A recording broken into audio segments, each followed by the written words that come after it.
And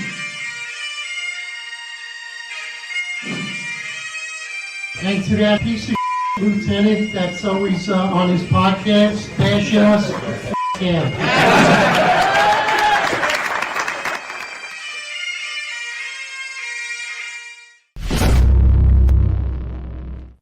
Attention, roll call. That's right. Good morning, everybody. 8:05 live Eastern time. And of course, the finest Unfiltered. Good morning, everyone. I actually bagged in on Monday. I'm back. It's Wednesday. We got a great guest for you. Good morning, John.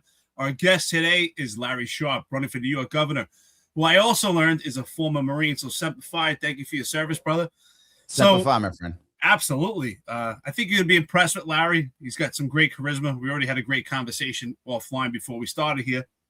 And Larry's already said no questions are off the table. So good morning to the chat. And I think you're going to like him as we do already. So, Larry, thank you for coming on here. We appreciate you taking your time out. Let's start from the beginning before we get into politics, of course.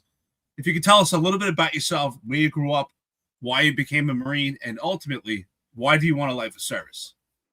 Well, the funny part is I'm adopted. I was born in Manhattan here. I was born in St. Vincent's Hospital. That's where they tore it down. That's where I was born. When I grew up as a small kid in the Bronx by Yankee Stadium, big Yankee fan still to this day because of that. It's back in the 70s though. Reggie Jackson, Billy Martin back in the day, back when there was an old Yankee Stadium. And I mean the old Yankee Stadium before some of you don't know, there was an old Yankee Stadium. They fixed that stadium in place. And at that time, the Yankees actually played in different places. They played like Downing Stadium and stuff like that. They moved over there. And for one point, the New York Giants actually played in Yankee Stadium for a bit back in the 70s. And then after that, they rebuilt it and then eventually knocked that one down and built a new one. But anyway, I know the Bronx well. What street were you on, Larry? I know that area very well. 161st Street, Walton Avenue, right by Yankee Stadium. Right by Yankee Stadium. Absolutely. Right in that same area. My dad was he was originally after he came out of the service, he was in the Air Force. I mean, he's in the Army. And he actually was a transit cop and then became a corrections officer at Rikers Island. That's where he was for a long time. So I grew up there. My mom and dad eventually decided to get enough cash to get us out of the Bronx. And right after that, my father died. My father died very early. He was only 41 years old when he passed. And that was devastating for my mom. I was the only child. And my mom couldn't handle it. She was a disaster after that.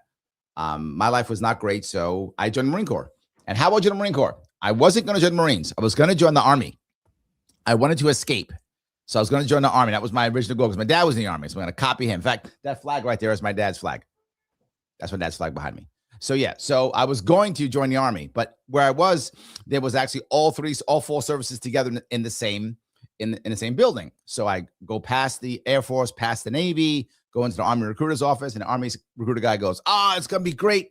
You're going to be like a general in 5 minutes. You're going to be women. They're going to be all over you, traveling the world. It's going to be amazing, right? All the good stuff he tells me. And I'm like, man, this is great. I'm still in high school at the time. I'm 17 years old, still in high school. So I got like the bumper sticker and I'm walking outside like, yeah, I'm going to be a soldier, going to be a general. I'm going to have women after me. And out there is waiting, the Marine Corps recruiter, waiting for me. So he says, hey, son, you got a minute? And I think, yeah. Like, I'm too smart for this guy, right? I'm just never going to get me. That's what I think.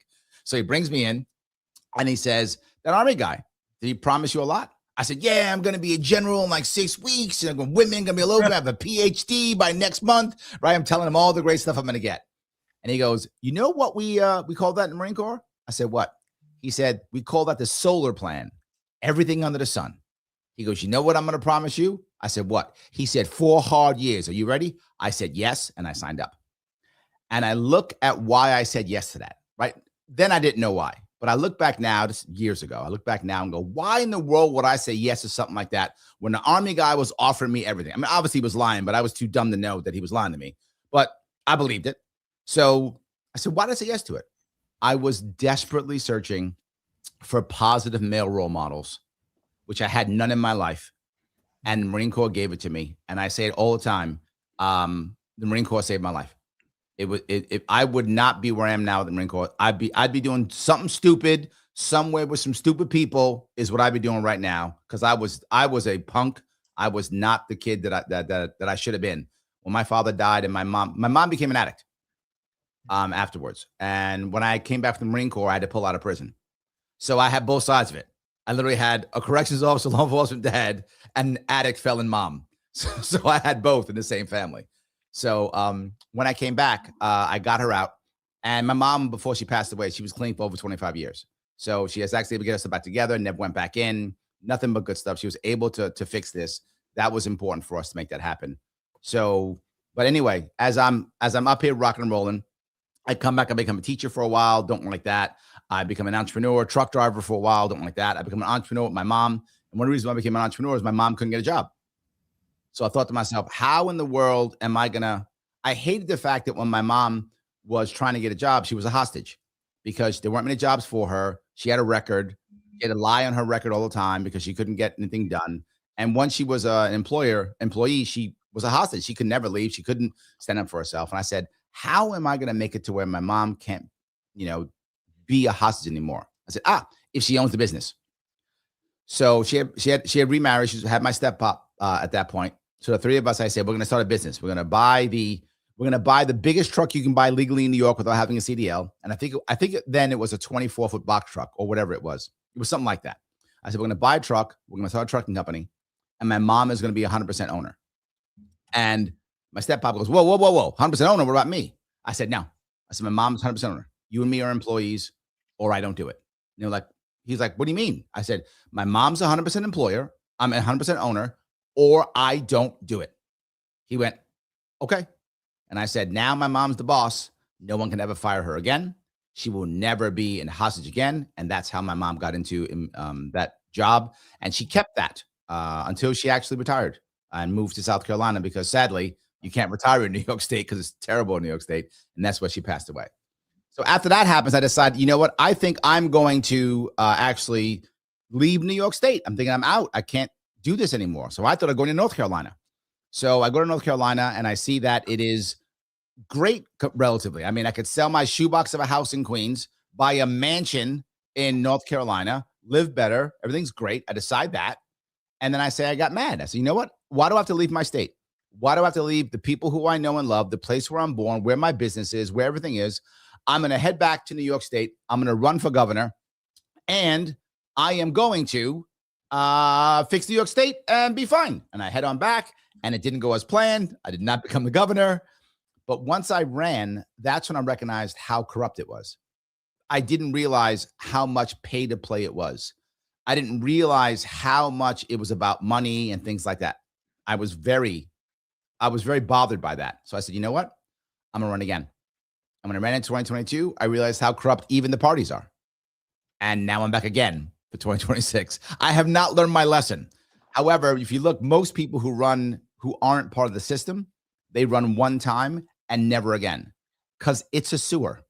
It is a horrible sewer full of people who actually don't want to win, full of people who just want to grift, full of people who don't care about the people at all, full of people who are worried only about power, full of people who will backstab you when they possibly can.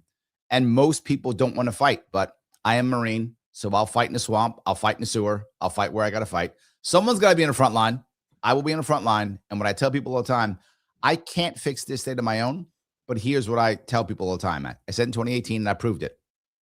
I will break a hole in the system, but you got to follow me through. I'll make a breach. I'll do it.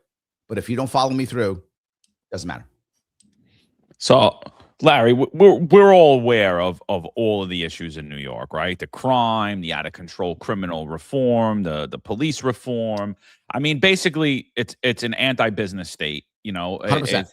It's an anti-victim state. If you're a victim, you're nowhere in the equation when it comes to criminal justice. You are not allowed to defend yourself. You're not allowed to defend your property. You're not allowed. You're right. I agree. But I mean, we had a good conversation, I think, right before, and I think instead of getting on the issues, because I think everyone on this platform is well aware of all the issues that New York's facing. Could you actually tell us about what happened in 2020, like why you ran, what parties you were looking to become a part of, like the GOP? I mean, I speak about it often, and I say on here, the GOP and the Conservative Party are not looking to win. They run candidates to lose. Correct. And I've told people on here that they've told me the same thing. They want to run to lose. And I don't I'm against. So could we just go through your background, what you experienced in 2020? What was that like? Because I believe that was a winnable election. So 2022 was, and I know Lee Zeldin still. I know Mark Marlon still. I ran against them in 2018 and 2022. And I'll tell you how bad it has become even since then. In 2018, when Mark Marlon's consultants recognized that I could actually make impact, they saw it. They saw how I was crossing the state. For those who don't know, I cross New York State every single year, no matter what.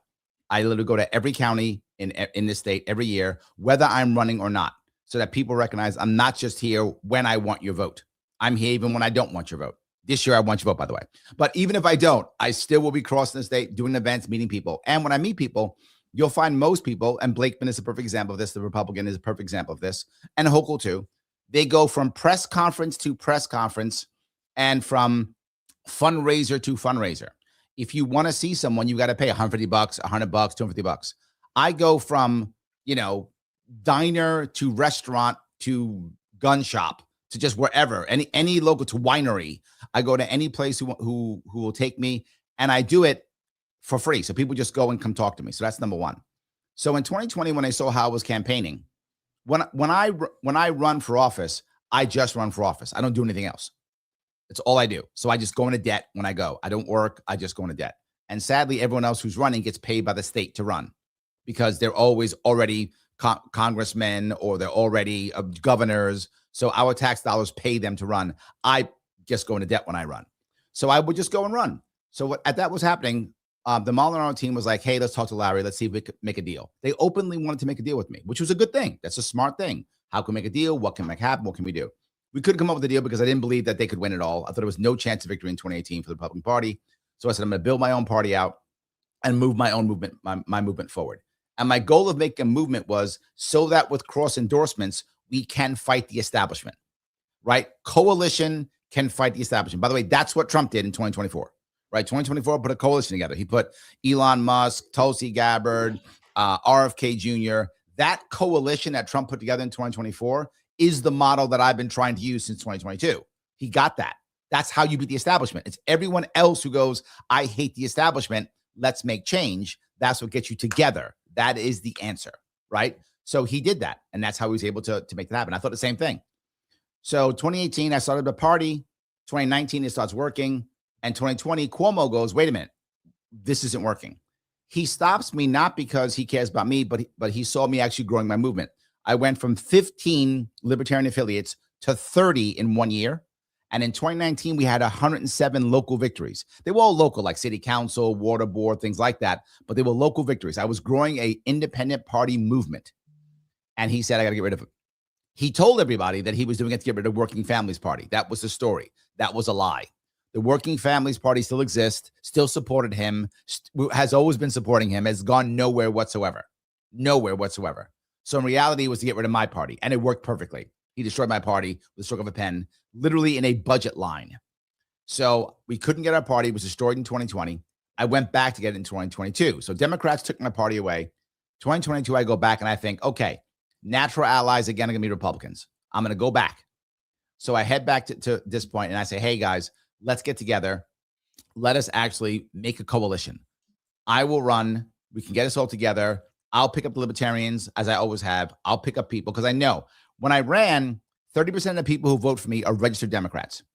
30% are registered either non-affiliated or independent, and 40% are Republicans. So I know I get a coalition. I have the numbers. We've done the polling. That's how it works. So I said, I'll go do that. And the Republicans said, wow, that might actually work. Yep, that might actually work. Larry, we're going to sue you off the ballot. So I told them, they said, you're right. And they sued me off the ballot in 2022.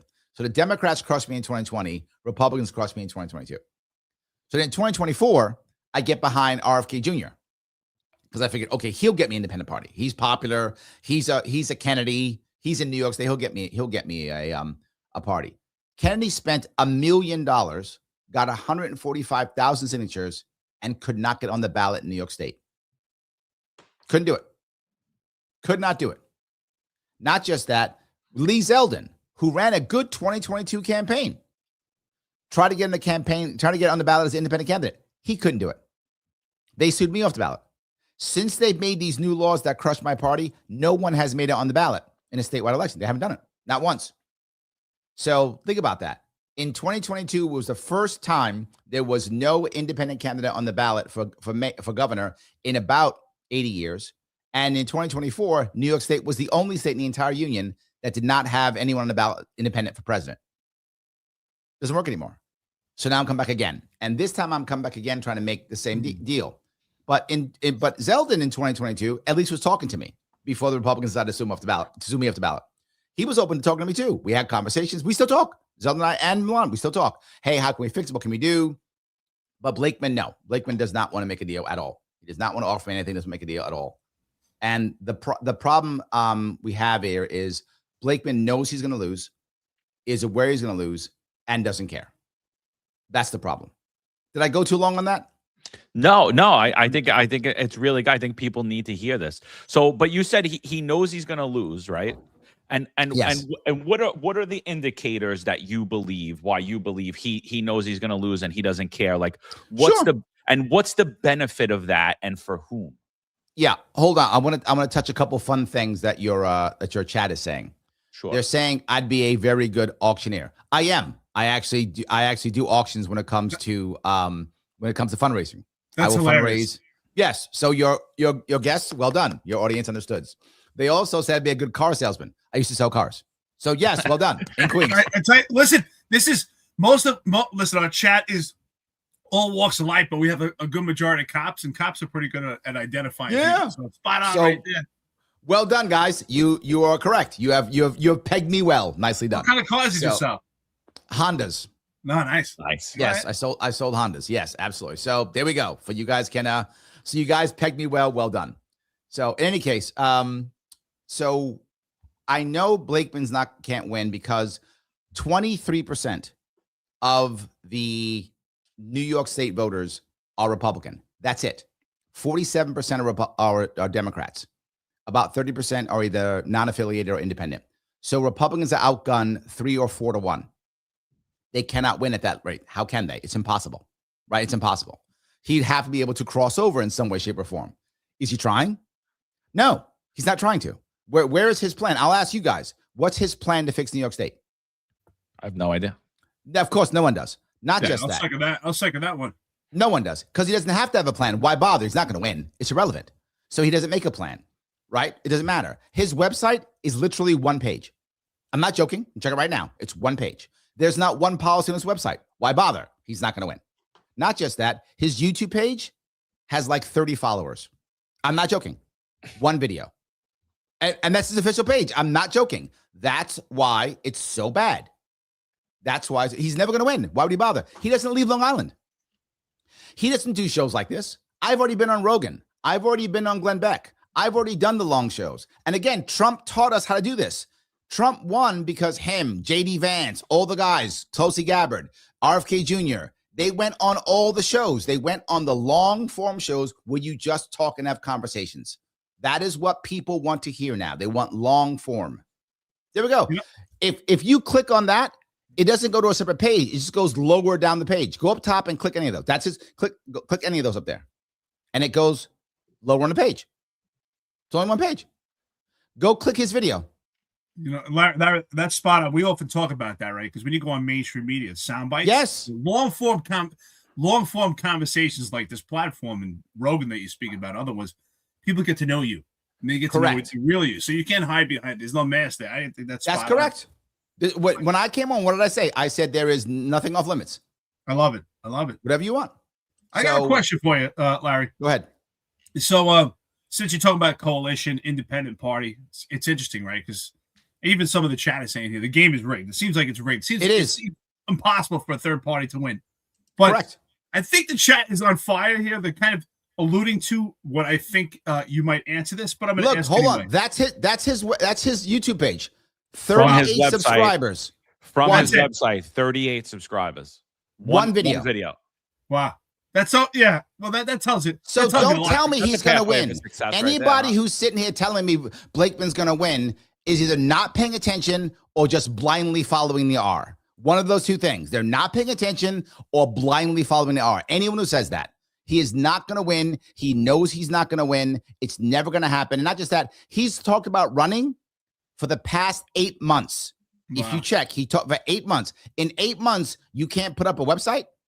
Not just that. I'm not even done with that. Not just that. If he would have let me primary him, just let me primary him, he would double up. He would have doubled up on matching funds. How matching funds work is you can get money for the primary and then a Right. double again for the general. He wouldn't let me primary him. In fact, his people had people calling up, telling them not to support me, not to get behind me. I couldn't get petitioners. They stopped everything they possibly could stop me to do it. Well, if you're going to win, don't you want that extra money? Hey, Larry. Yeah. I think the chat is getting there, but I don't want to. I don't want to guess it. But I think you're going to respond in this way. I'm curious. What is a policy that you believe in that the Democrats and Republicans would both hate?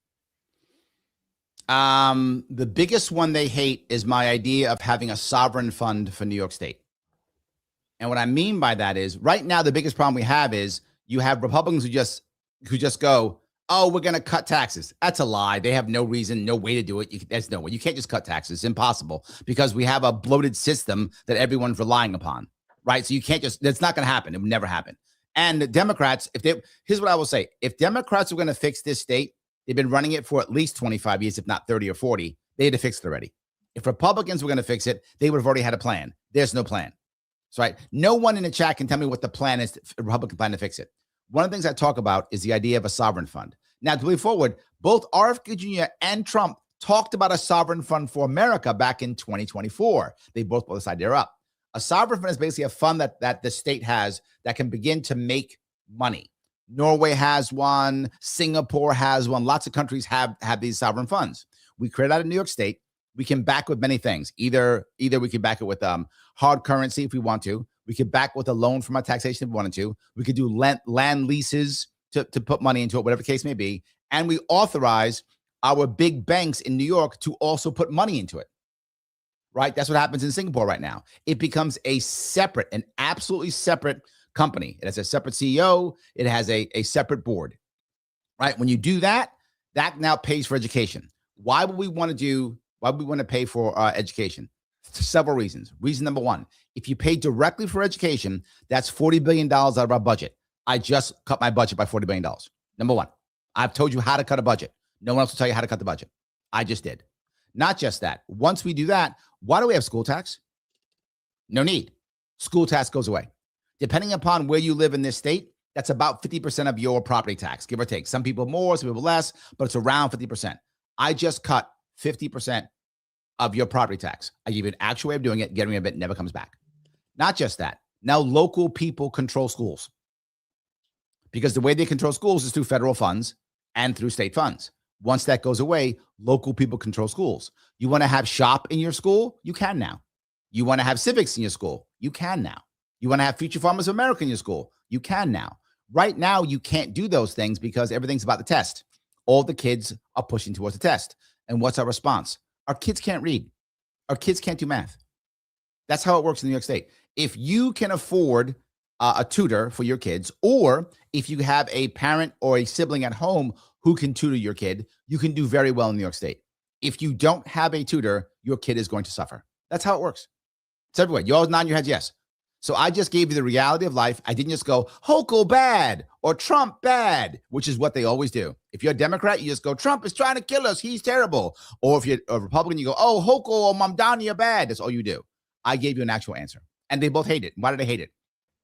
Because once you start doing that, you're no longer in the pocket of unions and you're no longer giving out jobs. I don't want to be in the pocket of unions. I want unions to survive on their own without being in my pocket. I don't want to be in their pocket. And I don't want teachers unions to be in charge because teachers unions are all covered with most of my administrators. Teachers like me, administrators don't. Because once you get rid of the strings from the state and federal level, a lot of administrators will go away. So Detective Nolan's mad about my weed thing. He keeps yelling at us. Yeah, Nolan's harping on that. So what is your stance? Why is he yelling at us on legalized marijuana? Yeah. Don't love it. One, because I think the rollout of it was completely insane. I think Horrible. there was no rollout of it at all. I Terrible. think there was no regulation. And that Yep. was my argument against it when the city did it originally. I said, you guys don't have a plan in place. And basically what you're going to do is start to go after businesses that are attempting to sell it instead of going after the illegal weed on the street. And that till today, that is still the case. Like, what is your stance on weed and the legalization of it? Yep. Let me cover 3 pieces. They're all kind of connected if I could. I'm going to cover the weed aspect from both Absolutely. upstate and downstate. And I want to cover 2 of the biggest issues when it comes to criminal justice in general, prison reform and bail reform. So I'm going to cover all 3 of them. And I'll give you actual answers. The answers won't be perfect, to be very forward, because they can't be. Because New York State still wants what New York State wants, and the majority of people still want what they want. I'm being realistic. I'll tell you what I'd love to have, and then what's realistic. When it comes to weed, New York State wants to legalize weed. It's going to get legalized. That's going to happen. And you can be mad about it, yell and scream all you want about it. It's not there. You can see it. There's no movement in New York State right now in the assembly or anything else to even stop it. There's none. You don't see it anywhere. So anyone who tells you we're gonna ban weed, that's a fantasy. That's a good They're point. pandering to you. They're lying to you. They're pandering to you to get your vote. They're lying. Here's the answer. Number 1. We should treat it like cannabis, like hemp. We should be pushing hemp, not cannabis, not weed. Hemp is far more important. Why? Hemp can be grown very well in New York State, which takes care of our farmers upstate particularly. Our farmers should be able to create things like hempcrete, hemp plastics. I don't want them focusing only on weed. I want them focusing on hemp, period. There are so many hemp products they can make. Once we start focusing on hemp products, you will see things change.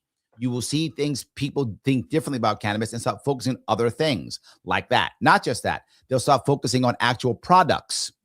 That might be a pain relieving product. That might be a helping people get off drugs product. It might be a withdrawal symptom product. That, of course, to your earlier point, that allows people now to be regulated by things like the FDA and things like that. You watch the regulation come in because you're now creating products for the mainstream. This is how you get it to become more regulated in that regard. It's how you get farmers start working on it in that regard. You do not want to have heavy licensing with lots of dollars. Licensing should not be because of dollars. Licensing should be because of vetting. The technologist says I'm full of shit. He is incorrect. He's living in a fantasy world.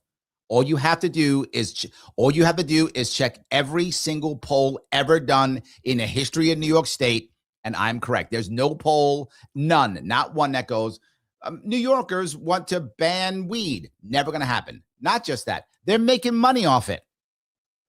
So why in the world? Here's what your point you brought up about how they did it. They did it just to make money, and they did it just to help out their buddies. For those you don't know, what New York does is it actually makes a panel, right? Some kind of commissioner panel. And then it puts people on a commissioner panel. It is legal in New York State that if you put someone on a panel, they can give you money for your campaign. So that's how they reward people who give them money. So you give me money, I put you on the panel. Oh, wait a minute. What a coincidence. You need to go buy land so you can make weed farms. Oh, and you're on the weed panel. What's a coincidence? Happens all the time. It's normal. It is absolutely the way things done. Cuomo was the worst. Cuomo made over $500,000 every year. And that's, again, you could Google it. It actually is true. He made over $500,000 every year on how we put people on panels. So yeah, I know that weed is not done perfectly. I'm with you. I am, but I also understand my state. It's not getting banned. This is not Texas. It's not Oklahoma. This is New York State. It's not getting banned. The state is bluer and bluer every single year. The realization here is to understand New York State is so blue that if you took New York City out of New York State would still be blue. That's how bad it is. Why? Buffalo, Rochester, Syracuse, Ithaca, Albany. Totally. All the people who are red, they're all in Florida now. That's why Florida used to be a swing state. Now it's a red state. It's just math. So I get that the technomillion's upset. I get it, but it's just math. And sadly, most Republicans in this state are starting to give up. And what they're doing is they're just saying, Larry, why bother? As soon as my daughter graduates college or my elderly parent passes away or I retire, I'm packing up and going to Texas or I'm going to Tennessee or I'm going to Florida. Most people are doing that. I see it. There's a recent poll showing that 1/3 of New Yorkers want to pack up and leave. That's horrible. So that's the weed aspect. And move to the next piece if I could. And that is bail reform. Conceptually, and be very clear, conceptually, I'm not against the idea of having better bail. It's not a bad idea conceptually. But what we got, oh my God, was a disaster. It was embarrassingly bad. And I was wrong on this, to be forward. I thought, and I learned a valuable lesson on this, I thought that it was so bad that we'd be okay. This is what, and again, this is me being wrong. I was wrong. I thought we'd be okay. This is such a bad idea. The judges won't accept it. They will fight back and it will get fixed in the appellate courts. Wow, was I wrong? But I said it publicly. I do a radio show every Monday out of Rochester, New York, remotely. And I said it publicly. I said, we'll be okay, guys. I know it's bad, but judges will never get through this. Wow, was I wrong? The judges are letting people out, just doing it anyway. And I couldn't understand why. So as I go around talking to people, I talk to judges. And the judges would tell me, I'd say, why are you letting these guys out? And they would go, Larry, if I don't let them out, I won't have a job. Told me right to my face, in front of his wife. Right to my face. Right to my face. Can't do it. Okay, got it. So now I understand the system. The system is the judges are beholden to the system, to the party system. They don't want to do it either, but they do. So here is how you fix bail reform right now. Because I met a cop in Rochester just recently, like 2 weeks ago, give or take. And the guy's he's like, Larry, I feel terrible. I don't want to do this, blah, blah, blah. And I said, I know. People don't understand. And you guys do, obviously, but the average person doesn't get it. A lot of cops in this state, they're emotionally broken. They don't want to do their job anymore. And they blame the cops. And I'm saying, look, what most people again don't understand also, and I say this all the time, they blame the mayor or they blame the police chief. And I get it. They're the leadership. I get it. But the reality of it is, often it's DAs, often it's judges that affect cops more than anything else. If the DA is not going to prosecute, if a judge is not going to do things, cops are going, why am I bothering doing it? The amount of cops who told me this literally said, Larry, the guy's out in the street before I finish the paperwork. And I'm like, I get it. Why I wouldn't want to do it either. I would be broken too. I would feel I can't wait. The amount of cops I've met who like, Larry, 6 years to retire. That's it. They don't even care. 6 years to retire. They just know they're going to retire. They're here till the end. Larry, I'll agree with you to a point, but I'm gonna say, just working in New York City for a long time, like the judges and the DAs were always horrible. They were always horrible, and it was always the case in New York. So like, but now I'll disagree with, like, that's why they're not doing their job. I think the leadership. Oh, no. I'm sorry. That's not what I meant. What I meant is that most people outside of the system don't know how much they affect it. I'm sorry. I should have been clearer. Gotcha. If that's what I said, then I'm sorry about that. But what I meant was most people just go, oh, it's because the mayor's bad. That's the only reason. That is a reason, don't get me wrong, but it's also DAs. I'm sorry. If I said that, I misspoke, and judges. So keep going. I'm sorry. No. So I was gonna say, like, I'll disagree with, but here's the thing that because I disagreed on that point, but you cleared it up. But what I will agree with you on is, if you speak to any active cops right now, what they're telling you is exactly what you said. I have 3 years and I'm going to Florida. I have 3 years and I'm going here, or I'm going there. I'm going to Tennessee. I'm going to Texas. Like, so, you know, the system is broken, and it's been much more broken. And I agree with you. I think on its face, the way bail reform was sold, it makes sense. A poor guy shouldn't sit in jail because he can't pay for bail. However, what we got is violent repeat offenders that consistently just keep going out. And so while the way they sold it to you, the way they marketed it to you sounded good, what they gave you was a systemic failure, and we're still dealing with that today, and no one's acknowledging it. Hochul is sitting there saying she fixed it. So let me bring this up, because when I talked to that cop, he said, Larry, we got to end bail reform. I said, great. I said, where is the movement now in this state to end it? Nowhere. He went, it's nowhere. Anyone who tells you I'm just going to end bail reform is lying to you and pandering to you. There is no movement in this state to do so. It does not exist. So I have a plan. I have an actual plan to actually make this happen, to take care of bail reform. No one else will tell you this plan, because no one has a plan, but I do. And my plan is, the second that I become governor, I make an actual executive order and I say bail reform exists only for first-time offenders. Period. If you are a second-time offender or more, it does not apply. And the guy there was like, wait a minute, but I arrest these guys 3-4 times. Yes, and he won't get out after that. He gets one shot. Good luck. I hope you learned your lesson. Please don't go do it again. You got one chance. Take advantage of it, my friend, because if you don't, this ain't happening again. Every one of these bad guys we've seen who've done terrible things, they're all multiple offenders. Every single one of them.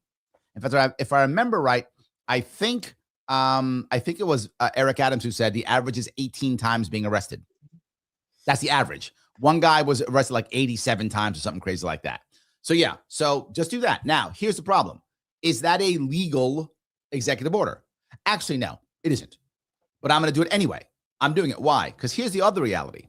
There are a lot of judges, and again, I speak to them. I'm a guy who crosses the state. I don't go fundraiser to fundraiser to fundraiser. I go, gun shop to vape shop to diner to winery to brewery. I go wherever anyone will take me. I show up wherever I can go. And I talk to people. The judges wish they had a way out. A lot of them do. But they know that the Democrats have walked their way and painted themselves into a corner to where they can't get out. I will then give them a reason to reboot this entire thing because they will fight me. Larry, how can you do that? I just did it. That's what it is now, right? Yeah, Daniel says it. He's right. I said it. It is not legal. I said it publicly, yes, but I would do it anyway. I'm not pandering. If you know me, Daniel, if I was pandering, I'd be a Democrat right now. I live in Queens. Well, here's the thing. Mom Donnie, hold on. Mom Donnie it used to be my assemblyman. That's where I live in Astoria. So if I was pandering, I'd be a Democrat right now, my friend. So yes, thank you. That's a good point. Yes.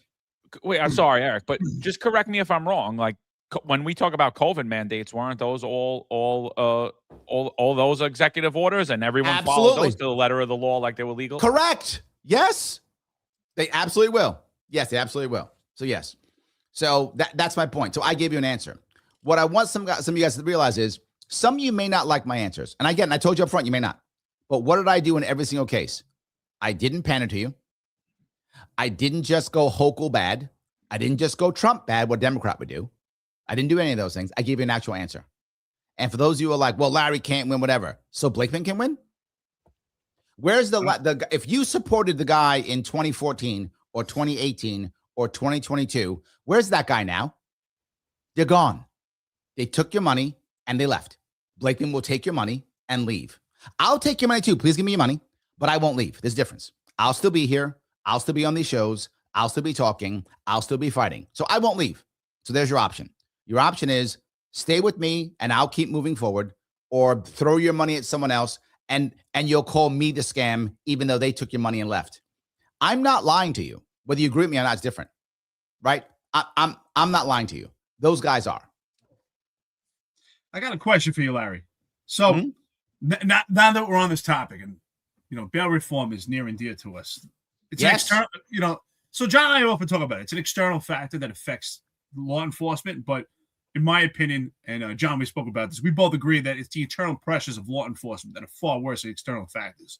But since we all talk about bail reform, and an executive order, which I think is great. But and that, by the way, then pushes them to reboot it all, right? My executive order, because their point is, it's not legal. They're right. So when I do that, it will absolutely force them to take action. And that's the point. Well, the question is this, right? Because you said, I'm not trying to hang on to every word, but you said that please, for first-time offenders, bail reform would apply. But where do you draw the line? What alleged crimes should someone never get immediate release? And that's where I have the issue. I understand bail reform. I understand the poor man should not be rotting in jail. But for me, there are certain crimes where someone should not have an immediate release, even if it's alleged. And do you have a line there? Do you draw the line at some point to certain crimes that should not allow an immediate release? The reason why I don't in this case is because my goal isn't to make my executive order the law. My goal is to get a new law written. So I would walk down that road with the new law. Does that make sense? It would be a blanket executive order for that purpose. Then once they go, oh my God, you can't do this. What's going on? I've now forced their hand. They now have to write the law. And then we walk down the road. What makes the most sense? What should, what shouldn't? And we can then rewrite the law that makes sense. And the piece that I always talk about, and my day job when I'm not doing this, is I'm a business consultant. That's what I do. Business, political consultant. That's what I do. And one of the things I always say is you have to have the people on the ground part of the solution. And the people we didn't ask were the cops. We never asked them. Because to be forward with you, Eric, I don't know what the right rules are and what the right laws are. I don't have to. I'm the governor. I don't have to. But you guys do. So when we bring, and I'm going to cover prison reform in a second too. When I start bringing cops in and say, all right, what kind of guy should I be worried about? What's the type of thing I should be concerned about? How would I know? I'm not a cop. How would I know that? I don't, but you guys do. So we bring them in and go, okay, is this, because I might go, well, murder. You might be, no, it's not murder. It's assault or whatever. Like, I don't even know the laws. How could I? I'm not a cop. I don't know. So we have the talk and say, what makes the most sense? Is it this or is it that? I'm completely open to what you're saying. How could I possibly know? I don't need to know. That's why I have you guys in the front lines to tell me. You're meeting the people. You can tell me, Larry, Governor, no, this is okay. This is not okay. The line should be here. And you know what? You might be wrong, Eric. I might have to talk to John and see what he says. I might have to have a bunch of people together to go, no, the line's really here. It's kind of there. And we'll make the line. I'm not mad at either. Well, that's a good point, right? That's something that you learn in the Marine Corps, which is something we have in common, by the way, is good leaders. You don't have to know everything, but you have to have the people that give you the resources. And bingo. And exactly that's the problem. Right. That's the problem I have with city council is they make all these draconian laws without expertise opinion from law enforcement. So you're spot on right there. I agree. That's a great point. Yes. Mike is attacking cops. He's saying that cops know nothing about the law. The reality is maybe cops do, maybe cops don't. That doesn't matter. But they know about the people who they arrest. That they know because they deal with them. They're the ones who see them back out again. They're the ones who see them get arrested 3-4 times. They're the ones who see the victims. So maybe the cops don't know about the law. Maybe lawyers know more about the law. Maybe. I'm not saying he's wrong. But what I do know is cops know the people who they're arresting. Cops know the people who they're putting back on the streets. Cops see the victims that these people create. Cops see all of those people. So I'm happy to have them as part of the solution. Happy to. Now I'll move from that right to prison reform. Prison reform is also a disaster. And the biggest reason why prison reform is a disaster is because we never asked the corrections officers. They're never involved. Every corrections officer I meet, every one of them knows exactly how many years until they retire, sometimes day and month. The average lifespan of a corrections officer in New York State is about 59 years old. Wow. They're dying left and right. Every single CO I know knows someone who's committed suicide. Everyone. And when they were getting back in a time when Cuomo was there and they had no contract, they were taking zeros for 3 years in a row. Taking zeros, no change whatsoever, because Cuomo would not give them a contract. And then Hochul were trying to screw them over, and they were on strike. I literally went there. I went to the places where they were, the actual places where they were going. I went to their strike places to go say hi, the strike sites, talk to them. What I'll do is I visit a lot of prisons. Again, I have a connection because my father was a corrections officer, so I have a connection naturally, right, because of that.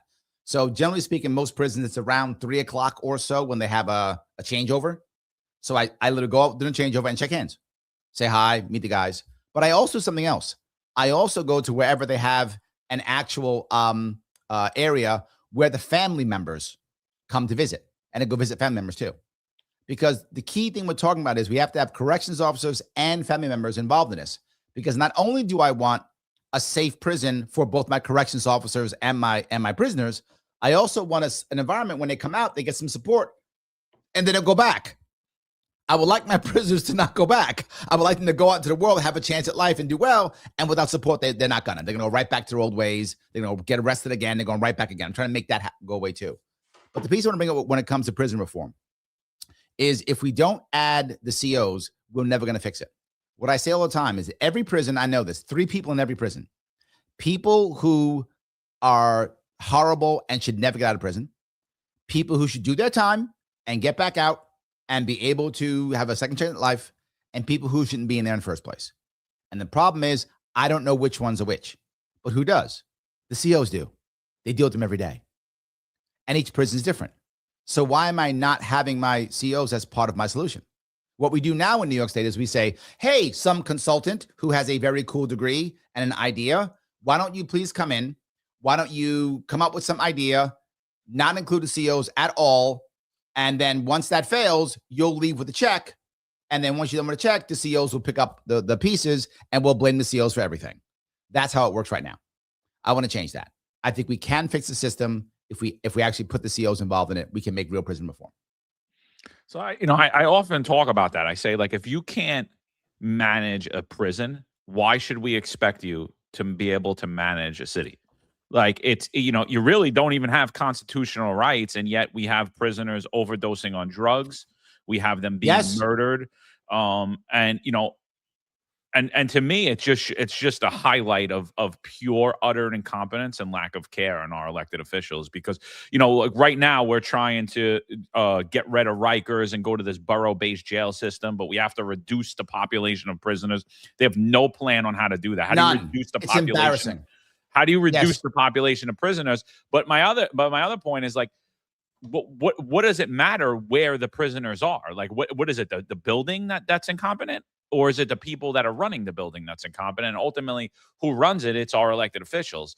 And so, there's a lot there in prison reform that needs to be done. Obviously, the people that police the prisons should have a voice. The people that are that are calling for prison reform should have a voice. And everybody needs to sit down at the table and come up with a competent solution. But we haven't heard any of it from anybody. Correct. And to me, it's really scary, like the level of political ignorance that we've had. I lost not to change the topic, but I lost my career in the NYPD over a COVID mandate. I refused to take COVID vaccine for something I already had antibodies for. My civil rights were denied. I was basically told Catholics aren't entitled to religious accommodations, and they arbitrarily gave religious accommodations to their friends and nobody else, or just completely excused them from that. What were your thoughts about that time, the COVID mandate, shutting down businesses from the governor, forcing nurses out of their career, firefighters, cops, teachers? Like, what were your thoughts about that time? For those of you who are policy geeks who are watching, you can go to my Larry Sharpe YouTube page, and you will see on that page two things you look at. One, put in 8 hours, and I literally did an 8 hour straight without a bathroom break, without a food break, on policies to fix New York. It is literally 8 hours long, and it is timestamped. So if whatever you like, it is there. If you care, you can go check out my policies and those ideas. That was about 4 years ago. Also, I did if you go there, look for the playlist. There's a 6-session playlist on how we should have handled COVID. And I did it. I did those videos literally in March of 2020. And almost everything I said was better than what we did. The reality of it is centralized control for something like this does not work, should not have worked. Mandates don't work in this regard at all. And lastly, literally, our First Amendment, which we talk about all the time as being freedom of speech, is also freedom of religion. We seem to forget that piece. The idea that you would end some type of religious mandate is against the First Amendment. Literally. Why would you do that? You can't do that. It's unconstitutional. Sadly, most of our people don't care. And our judges have failed us across this state. Our judges have failed us. They should have made that immediately unconstitutional. You get to be a Catholic in America. That's how it works. You get to believe in God in America. That's how it works, right? But they've decided that you can't because my rules or my something. No, that's not correct at all. Mandates are wrong. The lockdowns were wrong. This is not the right answer at all. Most people have said, we want to give people their jobs back. I've heard that many times. We got to make things right. And I say, I'm not sure that's necessarily the right answer. Why do I say that? A lot of people have moved on. So you may have to find other ways of making things right, right? I think New York State screwed people over when it came to the COVID lockdowns, and a lot of people lost their jobs, lost their livelihoods, lost their businesses. They lost everything. And the answer has been, we didn't know any better. That's been the answer. No, that's not the case. We should have never taken the rights of our New Yorkers away, ever. We shouldn't have done it. And we have to make them right in some way. And it might be something like, I'm pulling this just out of nowhere, but it might be something like, we're going to give people credits to go to state colleges for their kids or something. There's got to be a way that we can make things right. There we go. See, you have to at least have you got to do something. Maybe back pay, right? But some people may want back pay now. What if they're already in Florida and don't care anymore? This is 6 years ago for some people, more. They might value that. And I'm okay with that too. I'm not against what Tabitha's saying. I'm not saying that. But maybe some people would rather have some help for people who are here in New York State. I'm open to any type of idea. I don't just want to say you get your job back. I don't think that's enough. Well, listen, a lot of New York City workers are affected by this. It's not just cops. And correct. Yep. That nurses were devastated. Nurses were devastated. That's what I say. Nurses and teachers were devastated, but especially the New York City Police Department is still suffering from it. The apparatus to it. Most of the police department in New York City, obviously you run for the state, but most of the police department in New York City has less than 5 years on the job. There's no veteran apparatus, and most of that mass exodus did come from the vaccine mandate. Something I want to talk to you about. You mentioned local businesses. Excuse me. You mentioned local business. You mentioned people leaving to Florida. You know, I have a lot of friends that have small business in New York, but and they're struggling. How? And let's be honest here. Realistically, how do small businesses survive in New York State with all the regulations and all the costs? They're astronomical, right? In comparison to go to somewhere like Florida or Tennessee. How do they survive? How do they survive under Larry Sharpe? Yeah, there's a couple things. The first thing is we want to pass a couple of laws that have already been passed, and then we want to change how we do a big business. Piece number one, when it comes to local businesses, one thing, and to be forward, one law or one rule is not going to fix this. We need 3, 4, 5, 6 of them because it's so broken.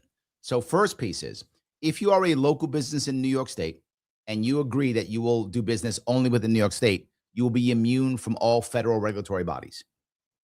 As long as you post, you're not following federal guidelines. What does that do? For the small business owner, he's now or she is now only following one set of rules. That's a bit of a discount when it comes to administrative issues, law, accounting, things like that. They're only dealing with local issues, particularly if you're upstate, a farm. That's very helpful for farmers, very helpful for diners, things like that, that they can actually compete against some other people. That's piece one. Piece two, we want to change our way that we do taxation. Taxation in New York State, business taxation is about 6%, depending upon where you are across the state in that area. We'll make a flat 6% tax. That's it, flat 6% tax that goes down 0.5% every year for the next 8 years. Why do we do that? If we just end business tax, it would crush the state financially. People would suffer and they would beg for a dictator. I don't want that. So we have to wean them off of it. We start at 6% and we go down 0.5% down to 2%. 2% would actually be the lowest in the entire nation. Right now, North Carolina is 2.5%. So we'd be under North Carolina. North Carolina is booming. One of the reasons why is because of that. So that's one of the reasons. So we make sure we do that to bring down the taxation. Next, we change our insurance environment. There are two things that when it comes to insurance that's crushing businesses. One is we have an issue where people who are getting workers' comp have to pay for workers' comp on and off the job. Off the job's crazy. Most states don't have that. Only like 8 states out of 50 have that. We have that. No. If you decide you want to do something stupid off the job, why is the job paying for it? Now, if it happens on a job, I get it. The job had you do it. The job's got to pay. I'm not mad at that. Of course, that's your job. You have to do that. So yes. So that piece is has to happen also, right? And next piece, in New York State, we are a no-fault state when it comes to insurance, which means I'm a drunk driver. I drive drunk and I hit you, Eric, and you did nothing wrong, and it's totally my fault, and your insurance has to pay. What? That's how it works in New York State. Change that too. And that works everywhere across it. We make 3 or 4 of those different changes. Now things start getting better. Next, income tax, straight income tax. When it comes to income tax across New York State is about 4%. Depends on where you are, what city you're in, about that. 4% again, flat, goes down 0.5% every year for 8 years, down to 0. When you start doing that, businesses start actually having some hope. You start seeing things, do better and better and better. So yeah, I get that, but how do these businesses get to that point? Because mostly small business, they're breaking down 6 months to a year. They can't make it past a year because of the regulations. So yes. How do we define those regulations so they can actually enjoy those 0.5% decreases to get there? And this is where we can actually use AI. We can actually use AI here. And much of my training, I've done a lot of training here in New York. I've done a lot of training here in New York City agencies, Department of Buildings, Department of Transportation, Office of Emergency Management. As I said, I'm a business consultant for my day job. I've done a lot of training for them, leadership, marketing, stuff like that. So one thing you can do is you can use AI. AI can come in and literally go through all our regulations, recognize what's been being used, what hasn't, and that becomes the flag to destroy these regulations that don't matter anymore. Right? Otherwise, what happens is when individuals go through, they go, "Ooh, I like that. I like that. That helps my people. That helps my thing. Keep that one. Oh, get rid of that one." No, AI goes through and trashes the entire thing. Keeps regulations that we have been using that do matter, going right through. But not just that. Right now, right now, what happens is most regulatory bodies in New York State are actually profit centers. They're actually not made for safety. They're actually profit centers. So what does that mean? You can ask inspectors. I'll tell you this. I go to your business, Eric. I have to find something because I need to get cash out of you. So I'm gonna find something, right? So I gotta find something because if I don't find something, I make money. I don't make money. I'm in trouble. So I'm gonna find something. If instead we actually are able to say it doesn't matter, it's AI. AI goes through it. AI doesn't care if it makes money. So we can actually use AI to trash a bunch of regulations, and we can do that within 3 months. That's how fast it could happen. So you can start getting relief right away. Larry, what are your thoughts on, and I think they go hand in hand. What are your thoughts on New York State as a sanctuary state, as well as political corruption when we look at the contracts that have been delved out under emergency needs, whether it be COVID or to go to the migrant crisis? What are your thoughts on those? New York State is one of the absolute best when it comes to creating industrial complexes. Not solving a problem, but making it complex. And I think we saw this during the lockdowns more than anything else. When we had our homelessness issue, did we fix homelessness? No, not at all. We just made a homeless industrial complex. We created more of it. Yes, because we imported more homeless from across. Because that's how you make money, right? So the hotels, the commercial areas, they couldn't get any cash. So what they do? They said, "Hey, we'll take these homeless people in, and the state will pay us." Well, that was great. They started paying us a bunch of cash. Well, why would I get rid of homeless people? I'm getting paid. I'm more homeless people. What's my incentive to solve the problem? No. And then we saw the worst part. Once the migrants came, once Biden opened up the border and let all the migrants come in, as soon as that happened, the people said, "Wait a minute. Okay, so the state will give me whatever, $150 a night for a person, but the federal government will give me $200 a night for a migrant? Awesome." Threw out all the homeless people. So all the homeless vets got thrown on the streets. Remember that? Yep. They all went out in the street. Why? Well, because I get $200 from the federal government, and that money never goes away because that's money printer money. So that never goes away. Versus the $150 get from the state, which might go away. I'm bringing the migrants in. Why would I stop having migrants? I make tons of money off this. I now create a migrant industrial complex. That's what actually happened. Most people don't know that. That's what actually happened. We created a migrant industrial complex. So of course I get more migrants. Why wouldn't I?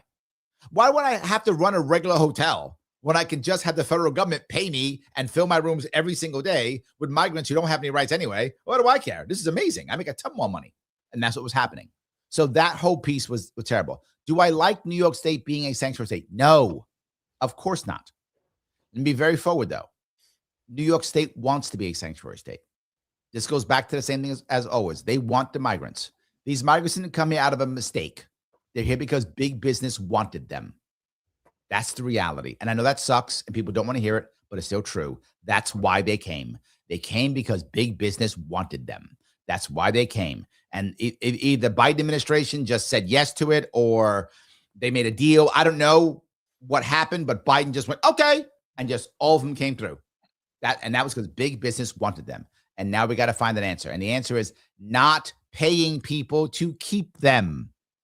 That's the problem. Now, when it comes to ICE and cops, I have a problem with ICE just coming in. I want our police force to work with ICE. ICE guys who are from whatever, Oklahoma, they're not going to know what to do in New York City. There's going to be problems. And that's what happened in Minnesota. And the sad part is, I know if there's Democrats watching, they're going to be upset and go, yeah, evil ICE did these bad things. I got it. They did some bad things. I get it. But that doesn't matter because Minnesota Democrats knew that was going to happen. Mike's right. He goes by design. Correct. That was by design. They knew that was going to happen. They took advantage of it. Democrats won that fight in Minnesota. They won it.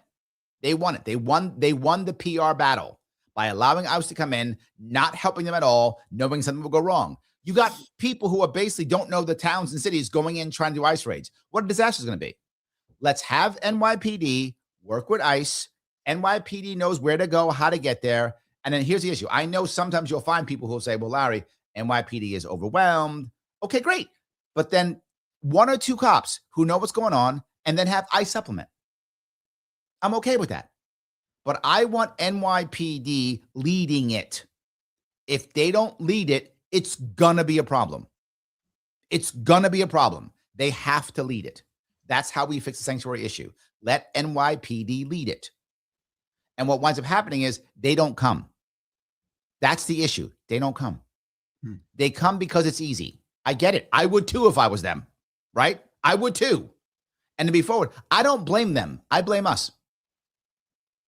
They're coming because we're making it easy. Don't make it easy, they won't come. Trump closed the border. He made it hard. And here's the best part. Trump closed the border without closing the border. What I mean by that is he didn't actually physically rebuild the wall. That's not what happened. He just said, we're not putting up with it at all. It's over. They stopped coming.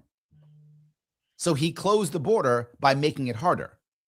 We can do that here too. Yeah, you're absolutely right. Last night, one of our shows on the platform, 10-4 Tavern, we had a retired undercover ATF agent. His name is Lou Veloz. And I thought it was absolutely spot on. He said the ATF, their motto is no better partner, and that they go into cities and they assist the local law enforcement because they know they know the arena best, which is what we often talk about. I should supplement. You're absolutely right. 100%. I got kind of a rapid fire question, but I'm really curious where you're going with this. Congestion pricing, yes or no? And why? Terrible idea, because all it does is create more of a surveillance state without actually giving us the money that we need. It only brings in maybe $500,000 a year. We lose more of that to people jumping the turnstiles, right? More than that. It doesn't matter in that regard. Not just that, it only affects the working class.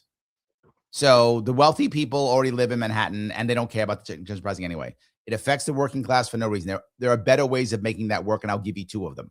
Number 1, we should actually be able to have freight come into New York City at night in the subway systems.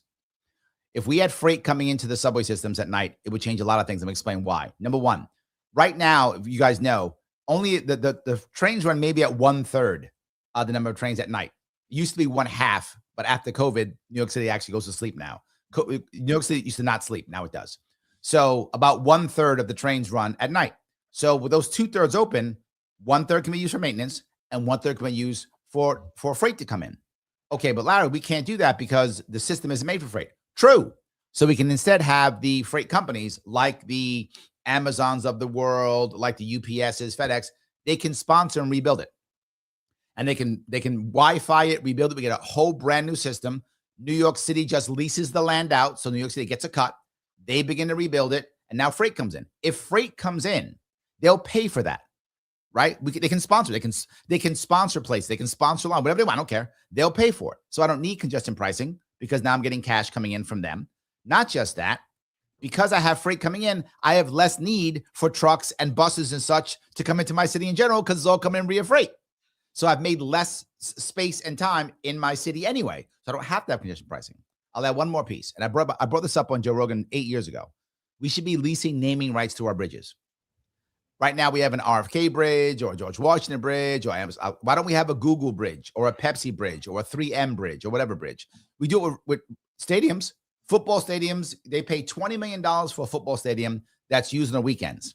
I'm giving you a bridge that's used every day by a million people, that is mentioned thousands of times on traffic reports across a 16 million person metro area, and 10-10 wins every 10 minutes, right? They're using your name. Not just it's on Google Maps. And every time somebody does a movie or TV show that shows this, you now get product placement for free.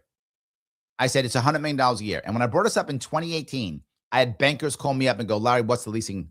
How do we do this? I said 12 years, 12-year lease, and it's front loaded for 6 years for cash. And they went, I like it. They've already opened to it.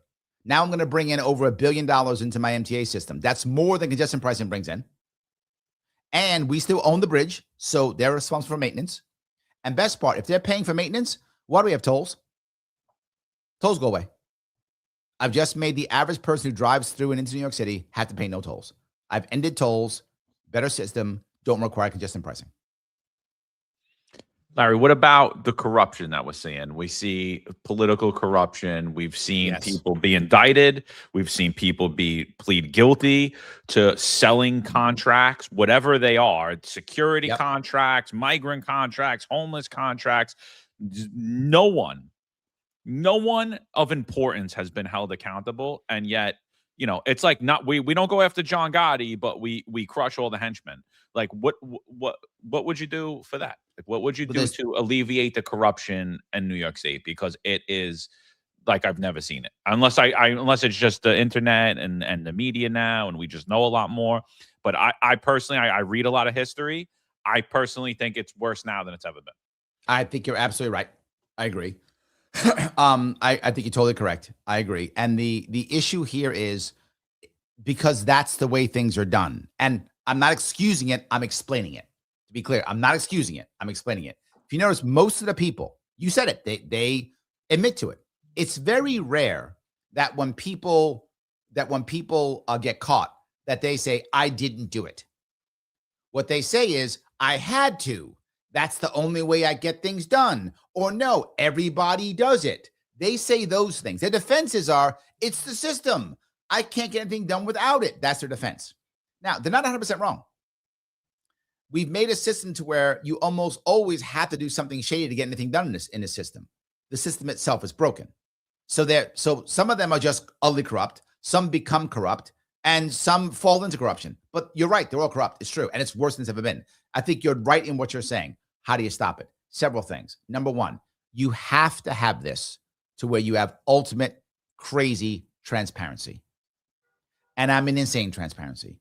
You see it right now across our entire country. Most people, they don't trust our institutions. And I get it. The institutions have failed us. You're right. You're corrupt, John. I'm not saying you're wrong. You're correct. I'm just saying I don't like it, and it's not a good thing, and we have to fix it. We don't trust our cops. We don't trust our judges. We don't trust our government. We don't trust our schools. We don't trust our election system. We don't trust any of our systems. We don't trust them at all. And again, they've given us reasons to not do so because our politicians have been so corrupt. It's true, but it's not a great thing. We have to fix it. The only way we fix it is through insane transparency over time. So lots of transparency, number one. Number two, we have to have politicians giving out less jobs. That's the key. Kathy Hochul is amazing at giving out jobs. That's her skill set. Giving out jobs. They have to stop that. We have to allow people to just go off and do the work. And we're not doing that, right? I'll give you an example of this. One of them is the Buffalo Stadium.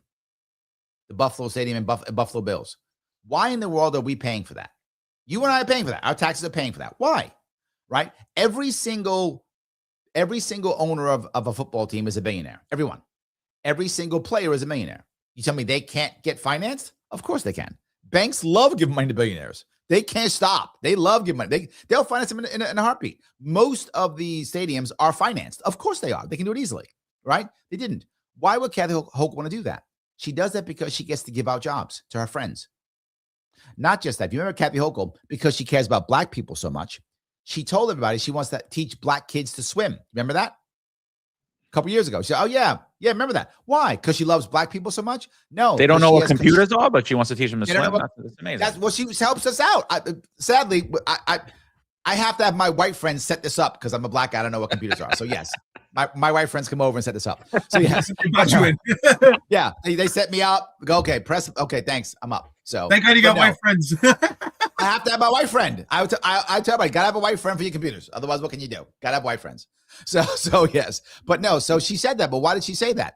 She said that because she wants to make sure she has people who are construction companies to build these public pools. Right? That's the corruption you talk about, John. She's going to give that taxpayer money to her friends who can build pools, construction companies. And she's going to say, it's because I care about black kids, because that sounds amazing. It does sound nice. Oh, I love black kids. Oh, it sounds nice. It's utterly not true. She doesn't care at all, but she'll say that. So giving out jobs is a critical piece. We have to stop giving out jobs. Lastly, we have to cut our budget and we have to bring more money back locally. Let me explain how simple this is. Can I get rid of corruption?